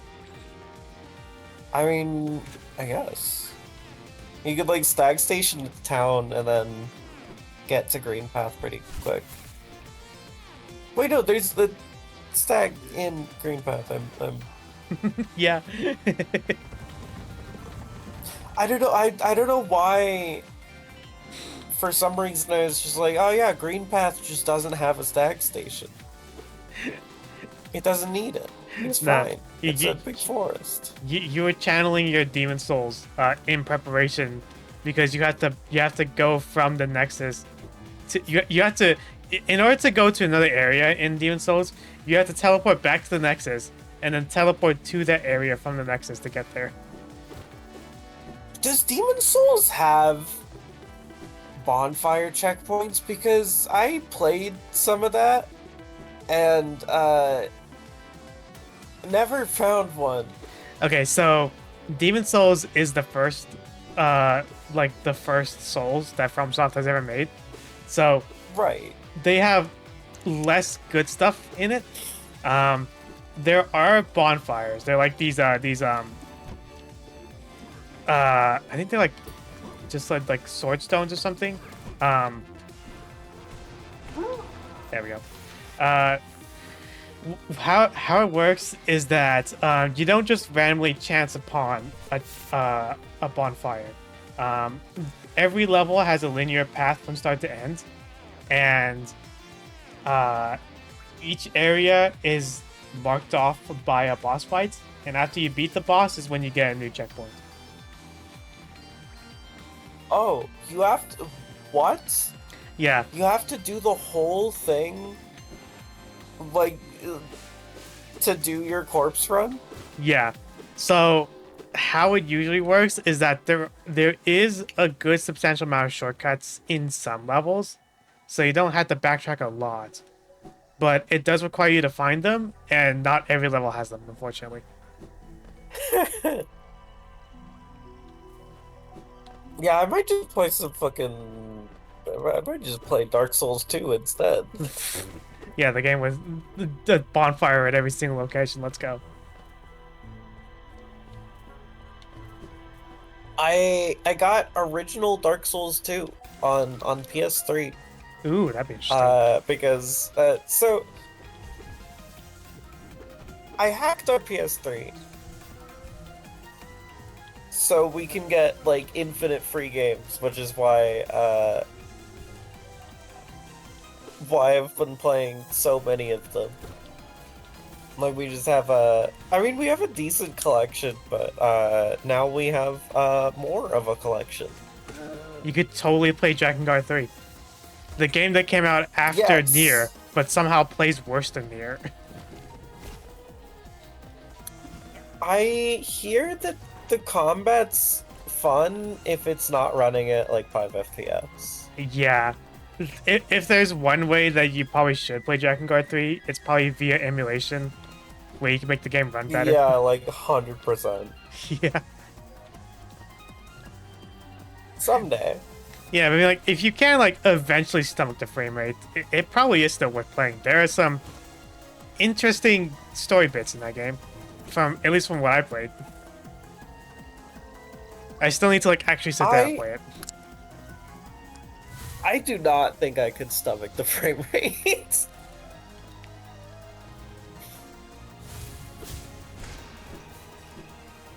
But I don't know. I don't know.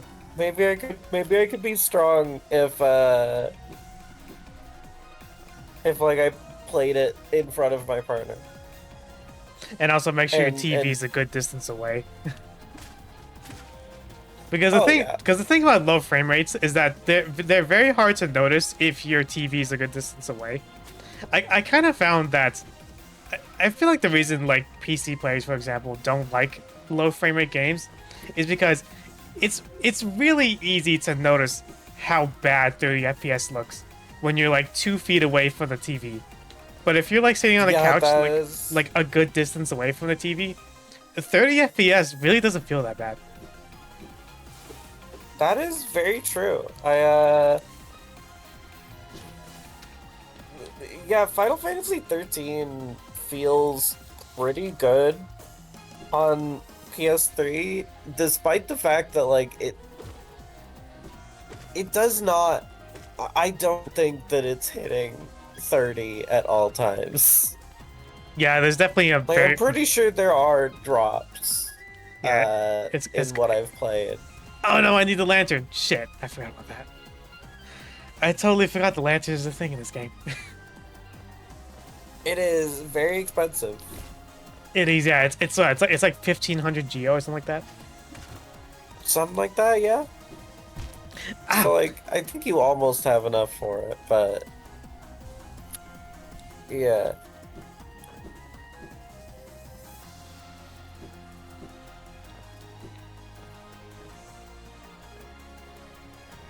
I was almost about to channel my fucking Breath of the Wild fanboyism. Where like, you know, because like, you know, you see people like complaining about the frame rate of Breath of the Wild all the time, which they rightfully should. And like, you know, sometimes you see those people that are like, Breath of Ocarina of Time was 20 FPS and it is still Game of the Year, so yeah. Yeah, I think that N64 games should have run better. Yeah.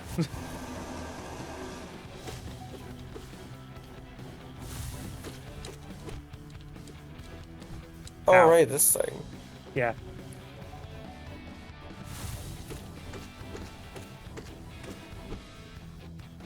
It is so hard to keep that pace up with the fucking annoying nail delay. There we go. I think you gotta jump it. Like at a If, certain point, it's just coming at you so fast. yeah, if you can keep up the pace of the sword swings, you can just like hit it to death. Fucking exploded. Yeah, fucking exploder. Exploded all over the place.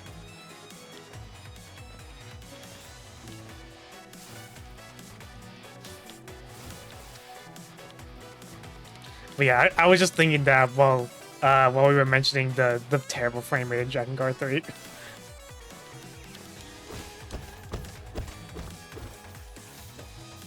Sorry? I said I was just channeling that. Damn it!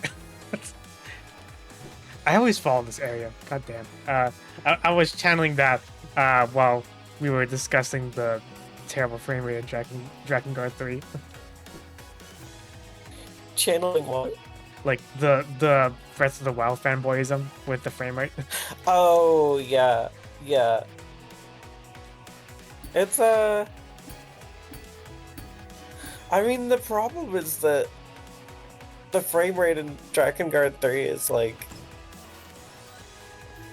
insanely bad. Like Breath of the Wild would drop down to into the 20s. I hear it Tears of the Kingdom. I don't think it would go before, like down lower than that. I hear Tears of the Kingdom, at least before the Switch 2 port, was worse about it.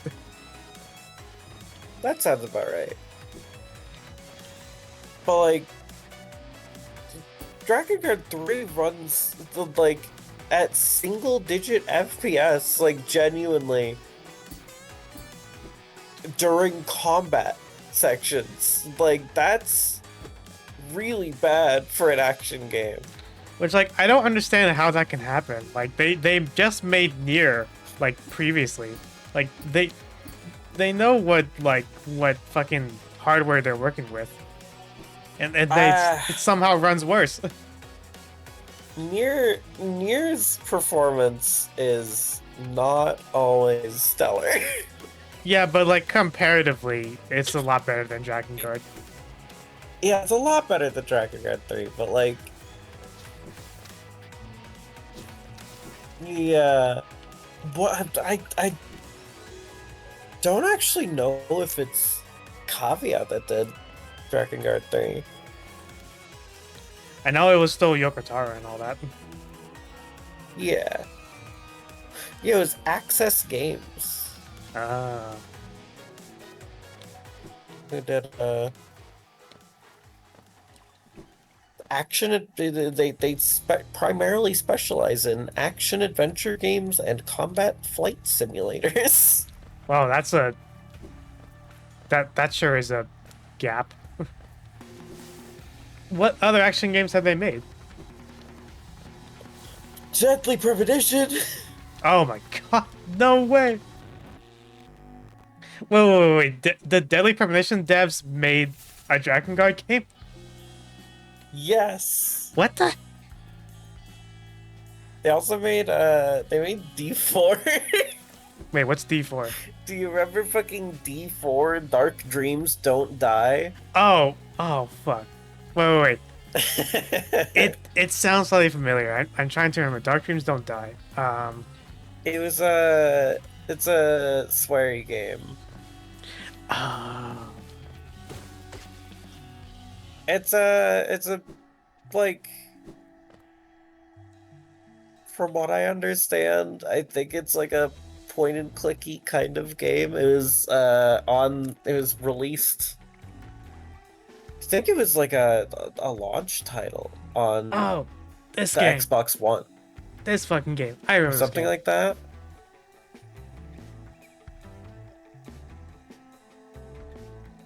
God, what a strange looking game. It looks like a it looks like a fucking like low budget David Cage game. They've done, in recent years, they've done a lot of like remaster work. Like they did apparently they did Devil May Cry 4 Special Edition. That's interesting. And Final Fantasy VIII Remastered. Which I don't think that shines particularly well on them, but whatever. That is And then an interesting difference. The Devil May Cry 4 Special Edition is a substantial upgrade from the original game. yeah, it is pretty impressive how like good Special Edition is. Yeah. It's still DMC4, but like, so the story like flow kind of sucks. Yeah, but you can play as Virgil, so it's okay now. That's true. It's also the only game where is it the only game where Lady and Trish are fully playable? Because like what, Trish was playable in Trish has DMC2, been right? playable. Yeah, she's in DMC2. Yeah, but I think it's like you had to beat the game as both Dante and what was her name? Fucking Lucia? yeah, Lucia. You have to beat the game as both characters in order to unlock the Lady campaign. I think, right? Yeah, and Trish, the funny thing about that was that Trish basically controls like Dante from DMC1. Like playing as Trish is like a much more fun gameplay experience. That's pretty funny. But the process of getting to it is so DMC2. Yeah. I should fucking play DMC2 someday. I mean, to be fair, it is bad, but I hear it's a pretty short game. I gotta play more bad games. You do, I think I have infinite access to so many. it's true. Yeah, I think more people should just play more bad games. They're fun. Yeah. I need to find like what are the most fun bad games on the PS3. I feel like I could give you a list, but I can't think of it right now.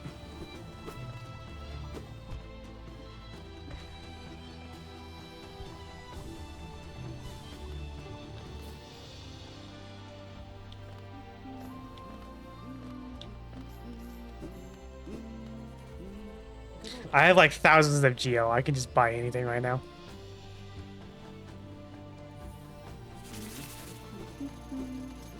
Wait, couldn't you hop over to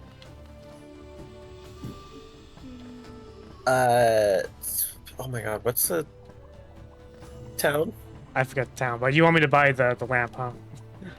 Yeah. Yeah, let's go do that. Well, wait, have you found Sly? Who's Sly again?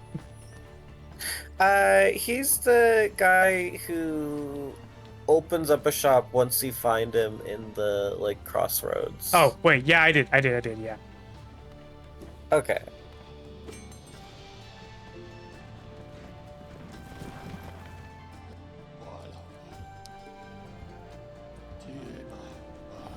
Dirtmouth, that's the name of the place. Right.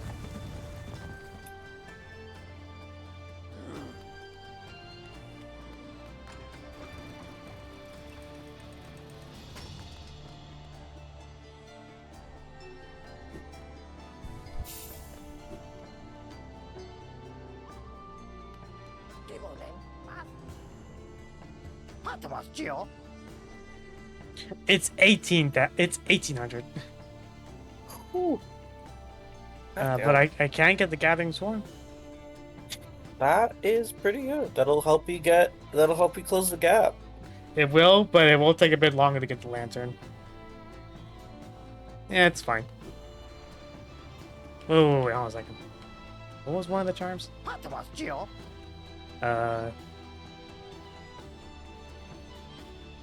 Oh, okay. More iframes. I thought it was the steady charm. No, it's not. Okay. No, I think you get that one from the like Bapanada. charm like shaman lady. Oh yeah, and I need the Mantis Claw for that. I think so, yeah. We need to get the Mantis Claw like yesterday. I mean, hey, you're on your way.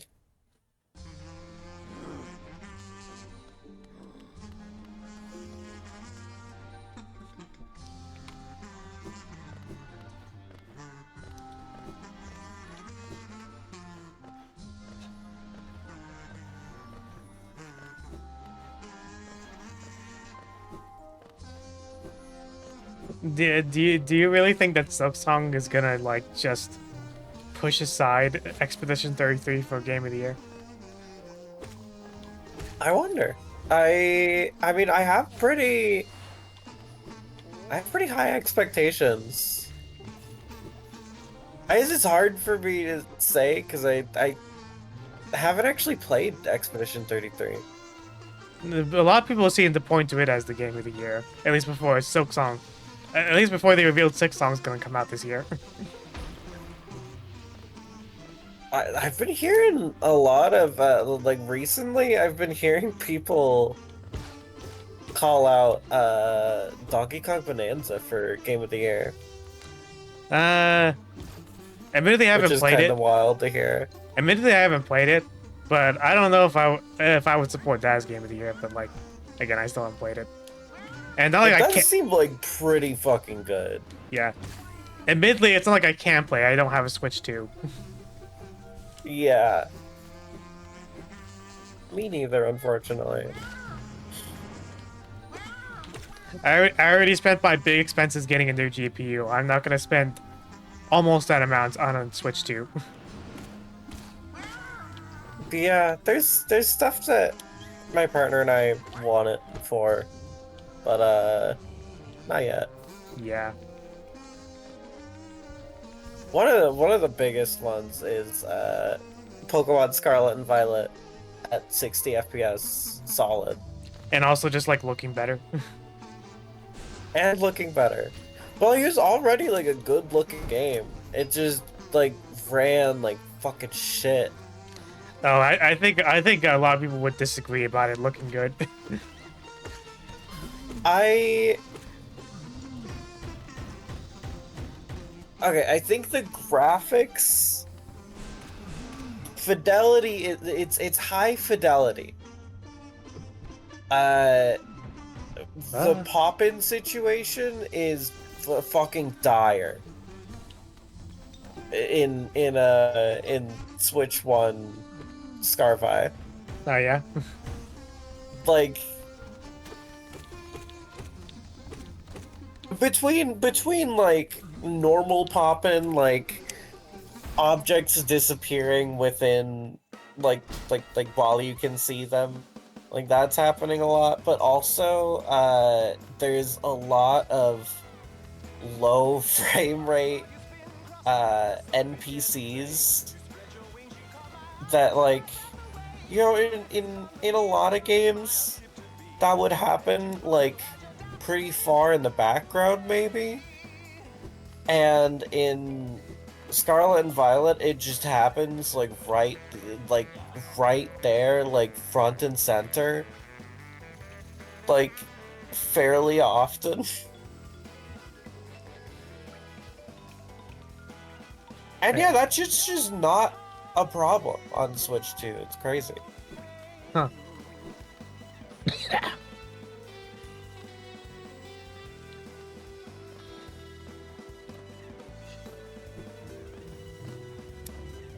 Yeah, even if all the specs for the Switch 2 didn't end up being as true as they claimed it to be, it is still like a pretty good upgrade from the first game, especially for the sake of it's improving the performance of a lot of Switch 1 games.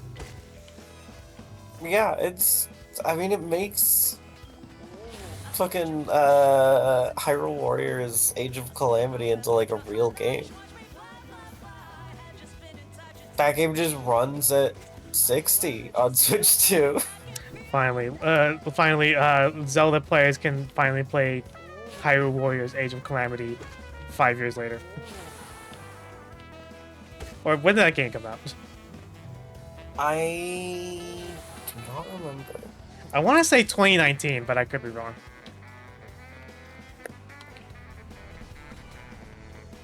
I forget that game was tied to Breath of the Wild, not Tears of the Kingdom, 2020. right? Yeah. Yeah, it's Breath of the Wild. Yeah, because it literally has a different ending that basically decanonizes Breath of the Wild, doesn't it? I have no idea. I'm pretty sure it does. I could be wrong. Alright, back in fucking Forgotten Crossroads. Let's go.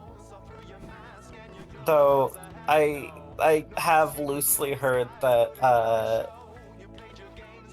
that unfortunately the like Hyrule War or the Age of Calamity and what is that game called? The like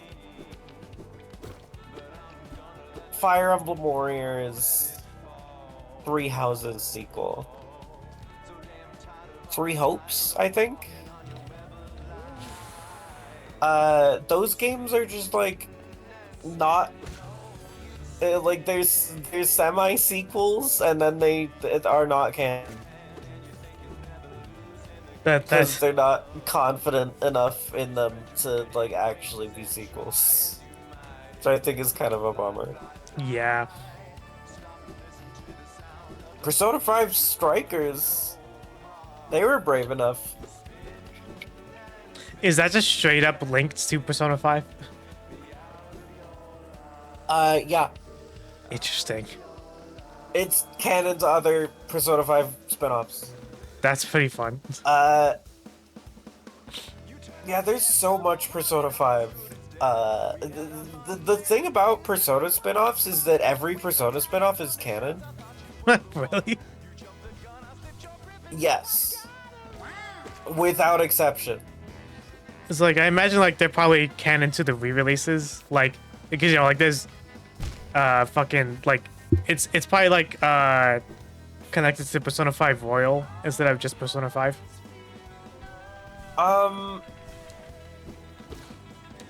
They're not mentioned in like the original games. Like the re-release isn't gonna have like references to it because they all take place in like the future.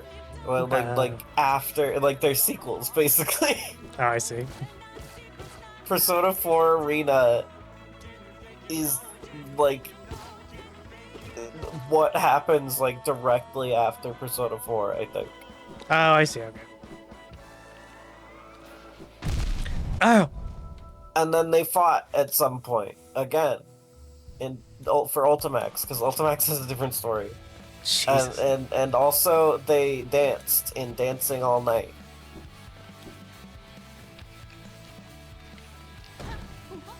Hey, this lady. It's the Persona 5 like spin-off situation has gotten like even crazier than P4's at this point. Huh. And yet no P5 fighting game somehow. That's kind of a shame. It's the only one I want. Like it's the only P5 spin-off that I actually want.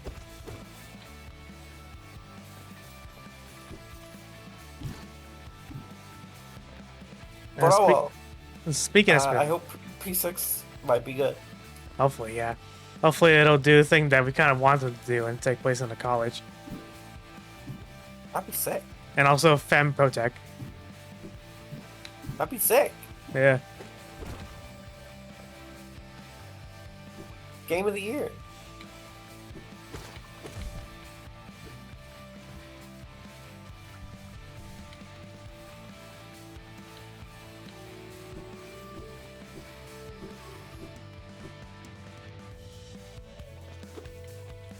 Although speaking of spin-offs, I'm still tempted to get into Destiny Rising, but I've been hearing that the grindy aspects of just Destiny in general have only been intensified by the gotcha elements of that game. Oh, that sounds about right. I'm not really sure what the gotcha elements are, other than you actually play as characters instead of your own custom character in Destiny Rising. So like that's kind of that's kind of an interesting change because there's actual character in Destiny Rising compared to the original game. I bet you gacha for playable characters and weapons. Oh yeah, definitely for weapons. Which I feel like defeats the whole like purpose of I mean like isn't Destiny like all about like getting cool gun? Like it's a shooter looter. Yeah. Well, because like the shooter looter part of Destiny has always been kind of like a hit or miss thing for it. Like it isn't quite as substantial as like say a Borderlands game, where literally every single game, every single gun is like a unique thing. That's auto generated in some kind of algorithm they made for it. Destiny loot, how it works is that usually per expansion they just kind of make a new loot pool of like there's at least one or two new weapons per weapon type. And the thing that you mostly wait to drop for is like maybe it's the weapon you already have, but it has better stats, or it has better abilities or stats rolled onto it. Um, Water 2 sounds really low. what does? Like, 1 or 2 of a type? Like, per expansion? Yeah, because like they have That like seems really low. they only have like a few weapon types. They got auto rifles, pulse rifles, which are just 3-round burst rifles, scout rifles, semi-auto rifles, um, snipers, shotguns, pistols, hand cannons, revolvers. They got rocket launchers, grenade launchers, swords.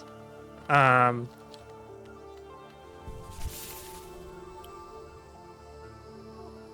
um, Fusion rifles, linear fusion rifles. That's mostly it. Yeah. I wish that I could have gotten into Destiny.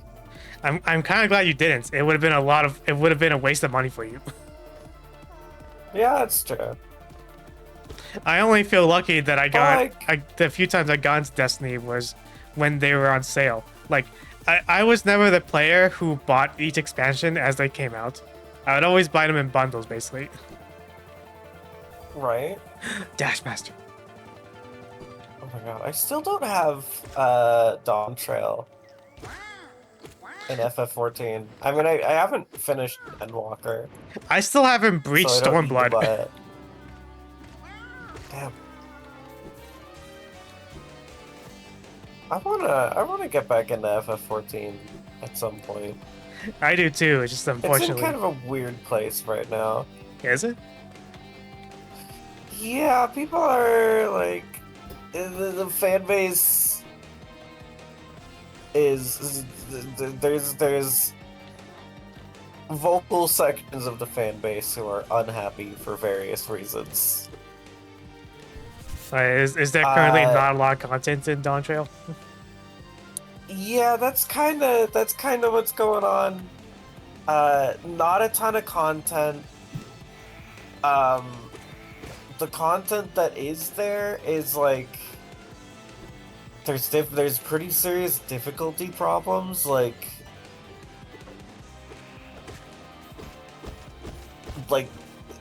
raids are just too fucking hard for average players and stuff like that. And people are mad about that. Like, because there's no lower difficulty version of them. Really? like, So wait, so they there just have would like what are the difficulties called? There's like there's the normal mode and then there's like Savage for regular raids, and then there's a lot of other things. yeah. It's the thing that people are complaining about is there's like a new open world exploration, like this is hard to explain. Starting in Stormblood, there are like weird like open world instance things with like their own progression and stuff like that. Like you start at level 1 kind of, but it's like a weird level. So it's like You have to fucking get stronger through the zones and stuff like that. There's a new one of those. They have raids, and the new raids are like, or the new raid is like way too hard. Mets Claw, let's go. It's like 40. It requires 48 players. What the fuck?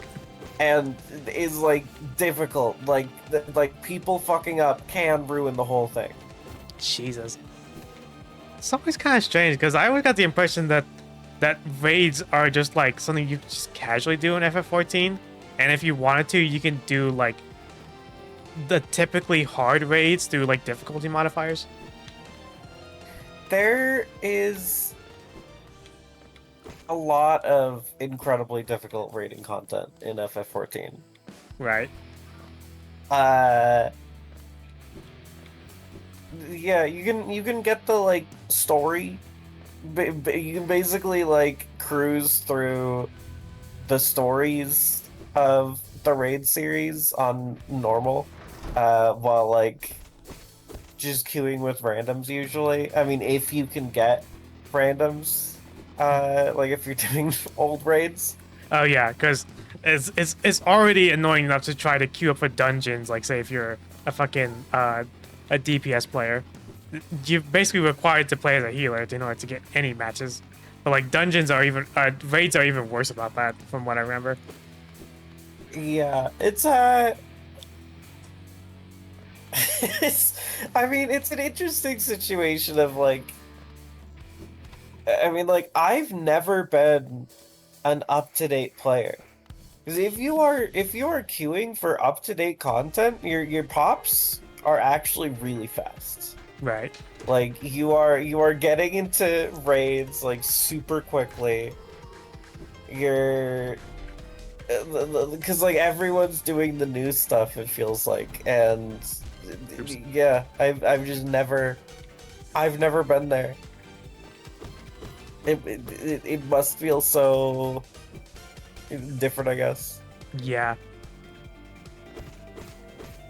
Oh, you have enough for the lantern.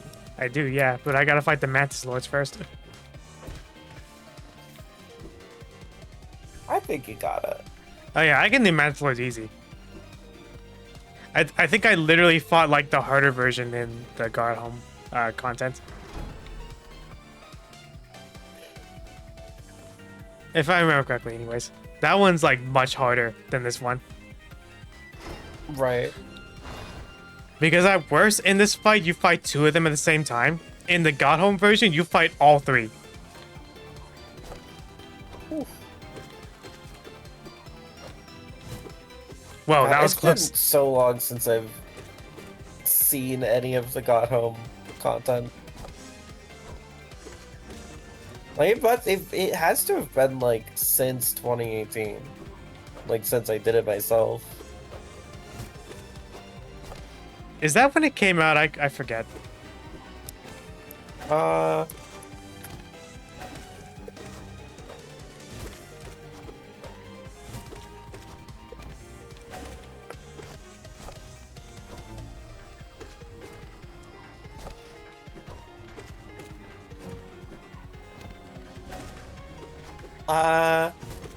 yeah, it's 2018. Nah, that sounds about right. August 23rd.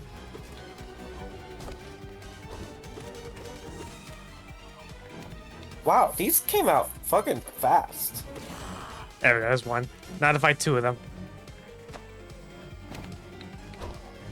Just stand in the middle, they won't hit you.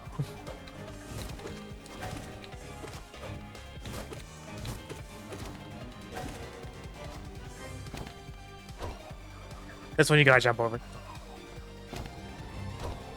This one just stand still.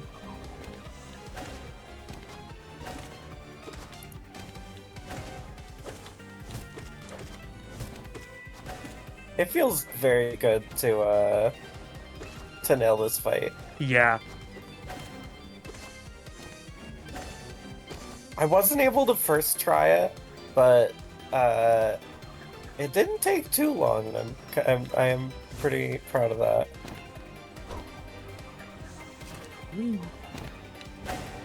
Oh, I didn't get them.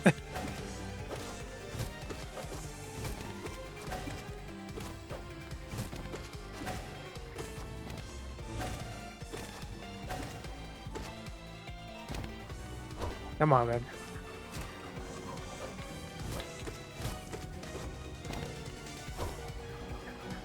I think you're like almost there.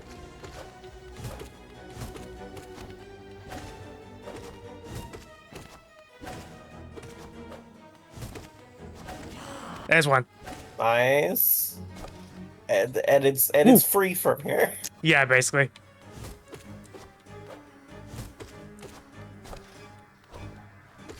There we go. That was no damage, by the way. No damage. Damn. No damage, no spells. Whew. Now, I could That exit was this very way, but I'm smooth. pretty sure they'd lock you out if you do that, so I'm gonna go back this way. They don't lock you out immediately, but you do drop into deep nest. Yeah. And I mean, you can get pretty locked in. Like, Yeah. the further in you go, the more like fucking in deep nest you are. Yeah, and I'm pretty sure Deep Nest, some parts of Deep Nest require you to have a lantern. Uh, it definitely helps. Alright. It definitely helps for like the whole thing, honestly. Yeah.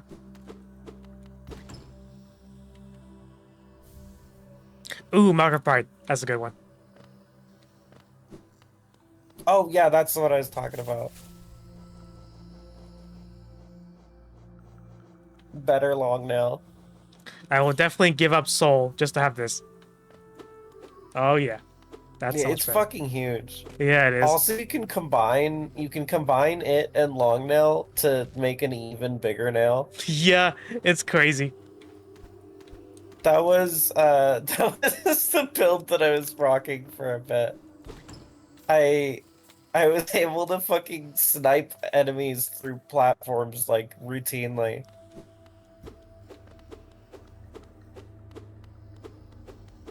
Yeah, once I I get mean, the... even with Mark of Pride, you can like poke through those platforms, I think. Yeah, as long as it's enough. So yeah, once you beat the Mantis Lords, all the Mantis enemies like bow in respect of you, and they don't attack you anymore. Yeah, it's so sick. Yeah.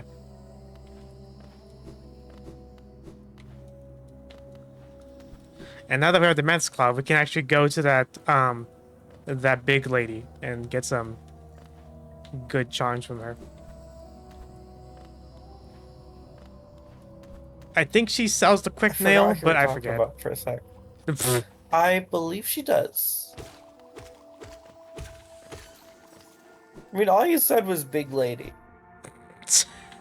I was like, there's a lot of big ladies.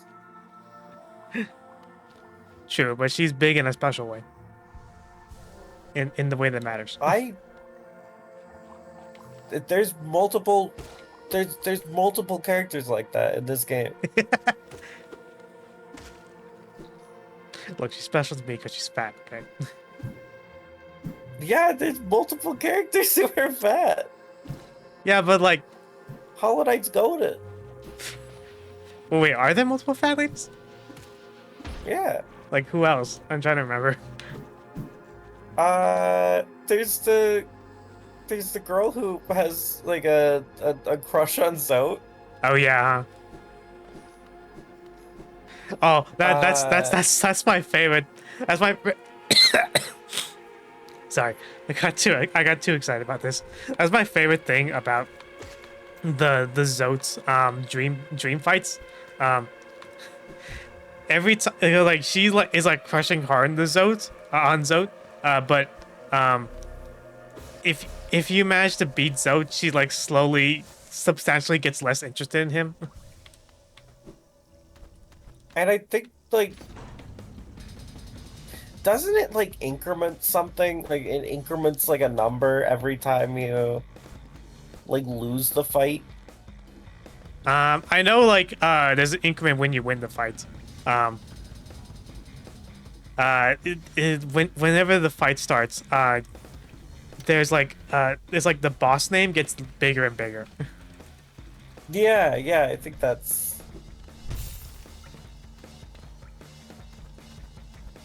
I never well I have to have done it, but I really don't remember that fight. It's not that hard, but the point is that you're supposed to fight him repeatedly, because every time you beat him, it gets a lot harder. Ah.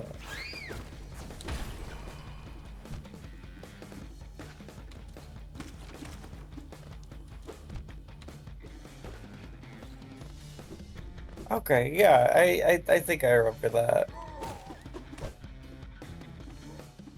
His title gets so long that like it goes off screen. It's pretty fucking awesome.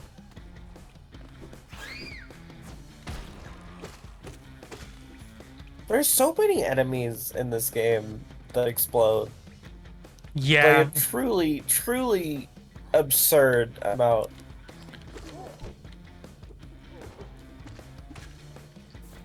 Hello, I'm Mr. Bat. I'm going to kill you by exploding on you. You ready? I like. I think that's. Uh.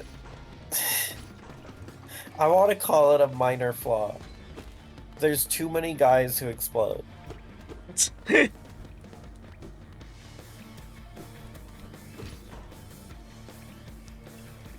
Because it's annoying. It kind of is a repetitious character archetype.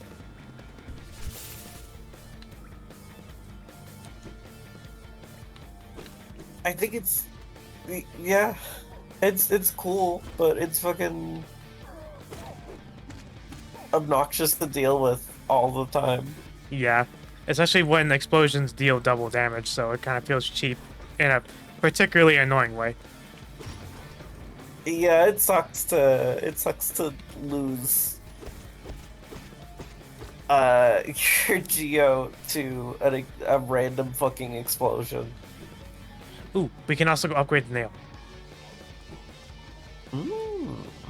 Which we'll need because the base nail does so little damage, it's kind of annoying. Yeah.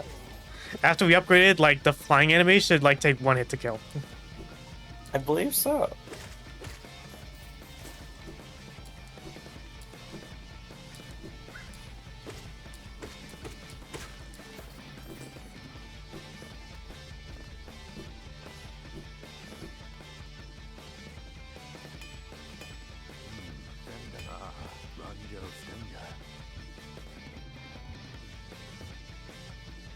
Yes. So he refines it sort of for free, the first level. The next few times you need to bring him a special materia to make it stronger. Yeah, and it's gonna be a while before we get one. Yeah, I mean, we probably won't get one in this stream. probably not.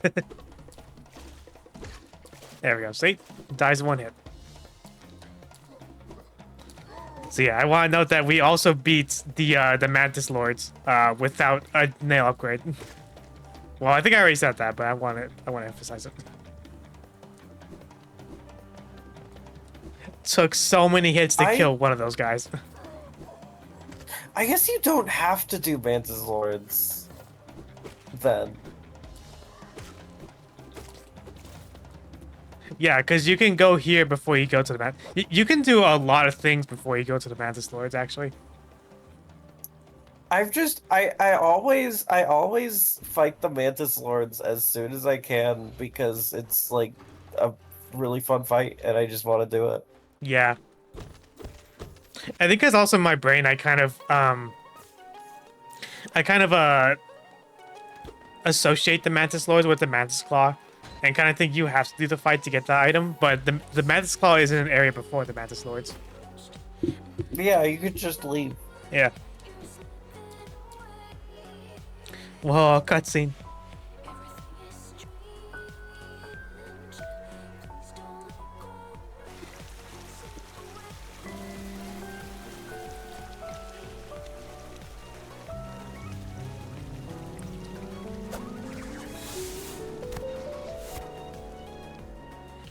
Whoa, MILF spotted.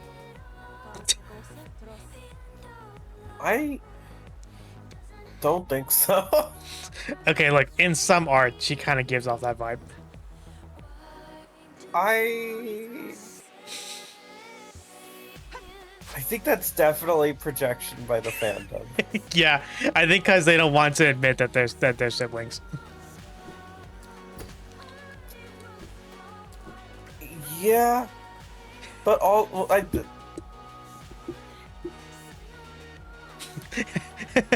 You know, I'm right. There's- well, no, like I think that's also just like a default thing for like fandom porn nowadays. What? MILF porn? Yeah, I mean, it's true. turning Yeah. every character into a MILF. Yeah, that is true. I think also because Because people. like that's not her personality even slightly. Yeah, I think that's also because people don't want to admit that this is literally just a bug. Yeah, Like people often draw her with non-bug specifics, like autonomy.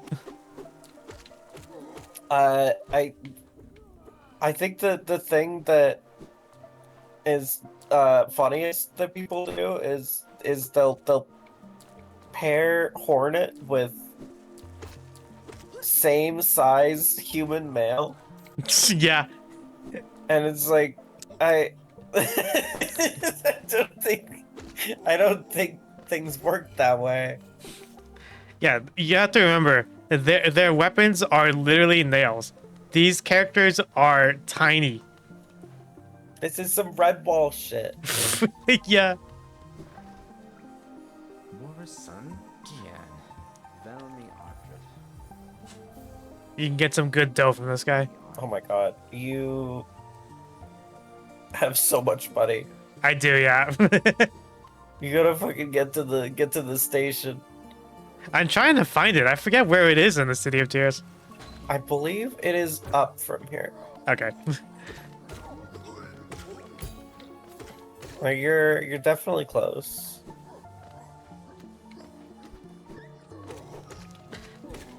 You know, like I gotta be honest, the fact that you lose money is kind of like not my most favorite thing about this game. Because for one, Yeah. it's so easy to get money that losing some just kind of doesn't mean anything. It really can. Like early on. It really can, but like it's not like the case of like it's not like a Elden Ring Dark Souls situation where losing your souls can be a bit of a hindrance because maybe some of those souls were from a boss that gave you a lot. Like there are like a good chunk of hidden areas and whatnot that just gives you a ton of geo that you could very easily just get it back. Yeah. It's not. I mean, It's not same with Dark Souls, honestly. Like losing your souls doesn't actually matter that much. Yeah, I often kind of wonder, like, how, like, I feel like Souls games could bother to maybe try a game where you don't lose everything when you die. That would be interesting. I mean, I guess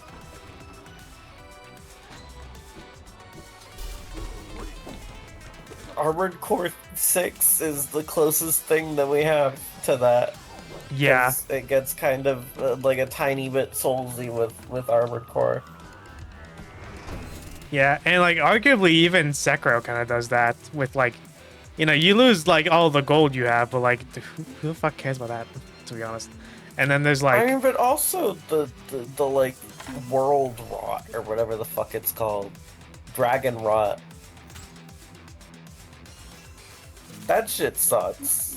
yeah, like that's already a pretty substantial loss. Like, it's like a really neat inversion to like losing humanity in the other games and your character slowly turning rotten as you die over and over again. Because instead of I like, think that was only in Dark Souls 2. I mean, it was kind of in the first game too. Was it? Yeah, because they had a whole thing where you can consume humanity and then kindle the bonfire to restore your your human form, which allowed you right, to but, summon players, but it also made you invadable. Right, but like in Dark Souls 2, there's multiple levels of it. So like, you have human, then you have undead, and then you have like 5 further levels of looking completely fucked up. As you like lose your health bar, Right. because fuck you. That, that is one thing that I think is not fun about Dark Souls 2 is that like, why the fuck is the punishment for dying losing your health bar? yeah, and thus would make it a lot easier for you to die again. I think that embers were a really smart way of playing with the player having like different amounts of max HP from like moment to moment, but like making it feel like a reward instead of a punishment.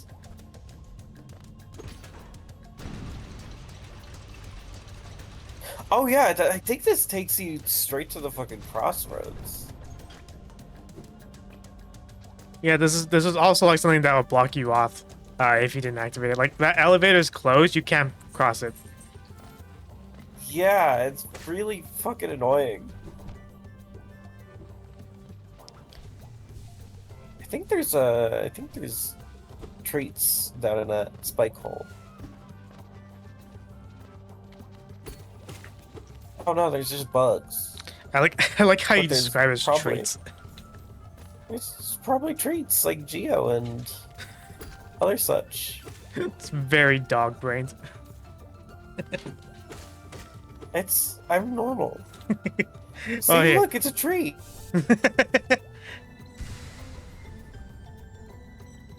I think if you ever start like a YouTube channel, that's what you should call collectibles in video games. Just call them treats. I have a. Oh man, I should make YouTube videos again. You should, yeah. I've been very tempted to. I think the biggest video I had was like my first. It was my Fallout my Fallout 1 Let's Play. Part 1 of my Fallout 1 Let's Play. Oh yeah, I Got remember like that. 40 views or something like that. I still can't believe the biggest video I ever got. Well, it used to be the Doom Eternal video, but now it's that video I made where I just the cutscene from SA2, but the audio plays correctly. That honestly, it makes a lot of sense that blew the fuck up. I just Because was that catches the algorithm like perfectly. I just didn't expect it. It's kind of crazy. Yeah, if you like, unfortunately, like, it is very true of YouTube that like you kind of do have to be SEO maxing a little bit to like get people to watch your videos. Yeah.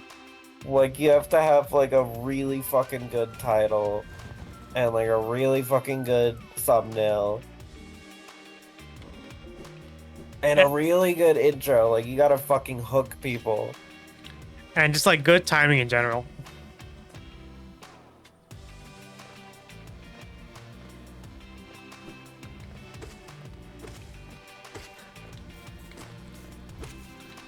Or maybe not always timing. I don't think that SA2 cutscene was exactly relevant at the time, but like, you know, everyone knows it, so. I think that, I mean, like, pretty commonly, the algorithm will just catch like bizarre old videos, like videos that are like 7 years old, and are just like have no title, and the thumbnail is like a picture of a forest. Okay, steady body, need that. And they got some charm notches. Quick focus. You're only allowed to buy one charm notch right now, though. Because the other ones... Oh yeah, they're locked behind how many charms you have. Yeah.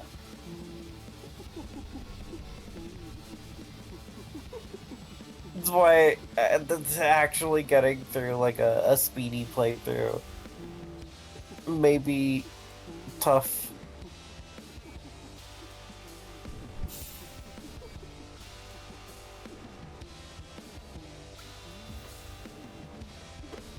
Ooh, that's a good one.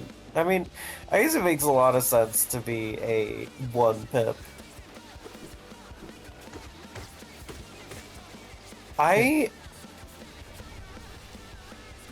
never use steady body. It is surprisingly really useful, especially when you get quick nail. Like, you don't have to constantly nudge forward every time you do an attack. You can just stay in place, just spam your nail. Got that? Like, steady body with quick nail sounds like you're basically playing like fucking Strider. Yeah. It's kind of insane.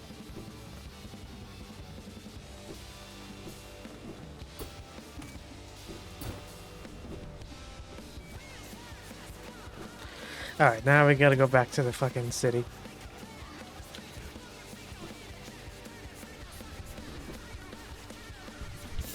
How are we feeling on stream exhaustion, by the way? I'm pretty tired. Oh, yeah?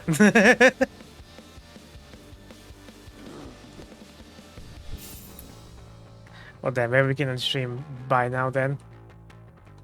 Okay. We are... we are at least 3 hours in. We got a good amount of game here. Considering we did also need to start over and all. Right. We doubled up. That's how committed we are. Yeah, though admittedly, if we did just start with normal playthrough, we probably could have gone a bit farther in the game. Yeah. Steel Soul's fun. Yeah. So, assuming that we probably still won't be able to get off in time, I'm thinking next we could probably maybe play Undertale. That'd be sick. I think it would be very fun to do a replay through of Undertale just for like a quality comparison. Because if there's one thing I noticed from like, because I like watched like a compilation of like Snapcube playing Undertale recently, and I kind of noticed there was a lot of like substantial differences between Undertale and Deltarune, aside from like the you know, the battle mechanics and whatnot. Like, it's how like characters are animated, how like certain fights go and whatnot. Like, it's there's a lot that just gets improved in Deltarune that I feel like most people just don't realize. It is, yeah, no, Deltarune is...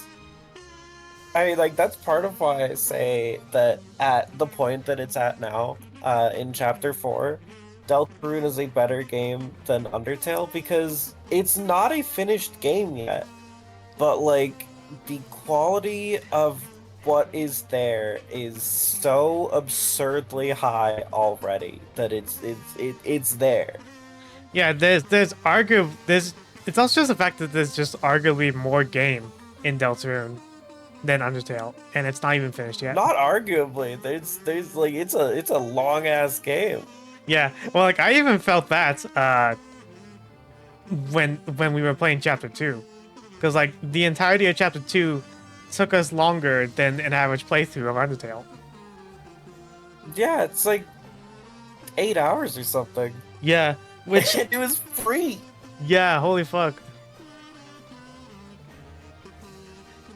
Like a Chapter 1 and 2 is like still the demo, and it's longer than Undertale. That's kind of crazy. Like that is like I am very glad that I was able to give Toby money for Deltarune because I have gotten so much out of it already. Yeah, I mean, the only other way we were able to give Toby our money is just by buying the Bandcamp soundtrack. Or Right. the soundtrack on Bandcamp. Buy multiple copies. Buy multiple copies, give everyone a copy of the soundtrack. I think you can buy keys for album probably. You could probably buy keys for albums. I mean, maybe. It's also like this thing of like, you know, I think most people would just transfer the files or something. Yeah, but then you're not giving more money to Toby Fox. I mean, it's true, yeah. I think you can also buy the soundtracks on Steam, if I remember correctly. I believe so. So there's also that too.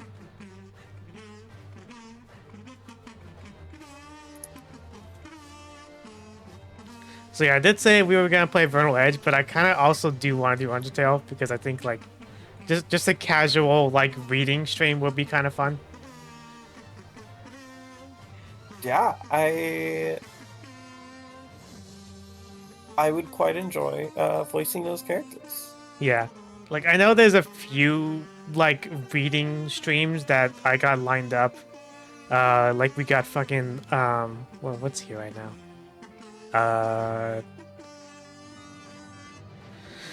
Like there's Lisa the Painful, Mouthwashing, Murder of Sonic. Oh my god. Off definitely, Omari. Maybe Signalis, but I don't think as substantially as like the other games. I mean, I get. I mean, I think that's just because Signalis is like pretty short, but there is like a lot of story in that game. Yeah, true. There's also Slay the Princess, which I know is gonna have a lot of dialogue in it. Yeah, that's that's gonna be visual novel streams are tough. Yeah. But I hear that Slay the Princess is good, and I really want to get into that. Also, there's also just like I know it's not really relevant anymore, but I did want to play Fear and Hunger at some point. It's a good game. Yeah. There's two games, right? Because I've seen Yes, Fear and Hunger 2 is Termina. much better. I see. Is this like an RPG Maker game? Because it kind of looks like one. It is, yeah. Interesting. But it's very atypical in a lot of ways. I mean, I am just kind of like expecting fucked up things for this game because the game just kind of gives off that vibe. Yeah, I might actually recommend playing that one off stream. I mean, we'll see. I mean, we are planning 'Cause to you could. we are planning to play Mouthwashing, which is also like a game full of fucked up stuff. Yeah, but there's not like penises and fucking in mouthwashing. Is that stuff in Fear and that Hunger? stuff is in Fear and Hunger. There are censor mods, but like I feel like as stupid and edgy as it is, I feel like at times Like, I feel like you want to play the game as is instead of the sensor mod replaces every like targetable genital because it uses like body part targeting combat. Uh, Every like targetable genital is like a little pine cone bug that's just like sitting on the ground next to the enemy. I see. I just think that you shouldn't rob yourself of the experience of seeing a big scary penis. Yeah, that's fair. Also, speaking of visual novel games, I don't know how many people are gonna like it, but I did want to play The Coffin of Andy and Lele. That might be an interesting stream. I know nothing about about that game. I know nothing about it either, but it feels like a lot of people also haven't played it, but make a lot of assumptions about it. And I kind of want to just set the record straight for myself in that Wait, there's it's early access? yeah, the chapters for the game are still coming out as of this time. I think chapter 2 recently just came out. Huh. Yeah, and like I want to set the record straight and like feel like and kind of want to actually play the game because I feel like there's more going on in that game than just, incest. I can already say that yes, that is the case. But as to what that is, I don't know. Like I feel like I don't want to go full like defensive mode yet because I haven't played it, but like I feel like this game could have been a really cool little like indie game of discussion if it wasn't for just like a lot of people just making assumptions about it. Yeah. I mean, like, I think it is that. But, like, yeah. I don't think either of us can really speak on it, though. Yeah, I 'Cause know. We don't know what's in it. Well, I think it's just more of like that. I know it's like an aspect of the game, but I just know there's more to it, and it's also just like people make assumptions about it, like just because it features it, it like somehow endorses it, and it can't just like exist as like a storytelling element or something. Especially in a game that like very blatantly like is like a horror game or like a psychological game that maybe is using it for a narrative, maybe.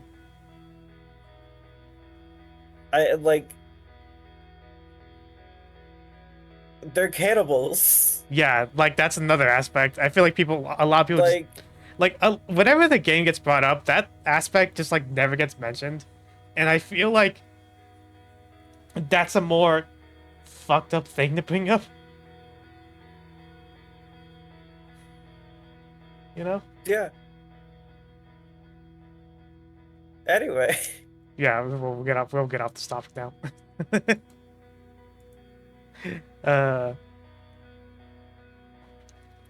But I mean, like, there's also some other games we're immediately gonna hop on when they become available. Hades 2 should probably be out of early access at some point, and then we have Ultra Kill Layer 8, which is I don't know if it's coming out this year or maybe close to early next year, but we're gonna hop on that just immediately when it comes out. Sorry, what are we hopping on? Oh, Ultra Kill Layer 8. Oh, yeah. And then also Hades 2 when it comes out early access, because it's been on early access for a while, but the recent patch notes seem to indicate that the next patch will be version 1.0. Yeah, I think that's the case. Yeah. Because they've like frozen everyone's like currencies and shit, just so like people stop, because they're going to take everything away. Yeah. So like I played the first Hades game when it came out of early access. And while I can play the game now, I do actually just want to play it when it's fully complete. Because I know there's like Yeah. there was like a lot of things about the early access version that kind of made it awkward to play. Like there was a lot of placeholder images and stuff like that for certain characters. Yeah, I have been holding off because of the early access. Yeah. But like yeah, next time around we will probably be playing Undertale. If unless everyone is available, at which point we will be playing off.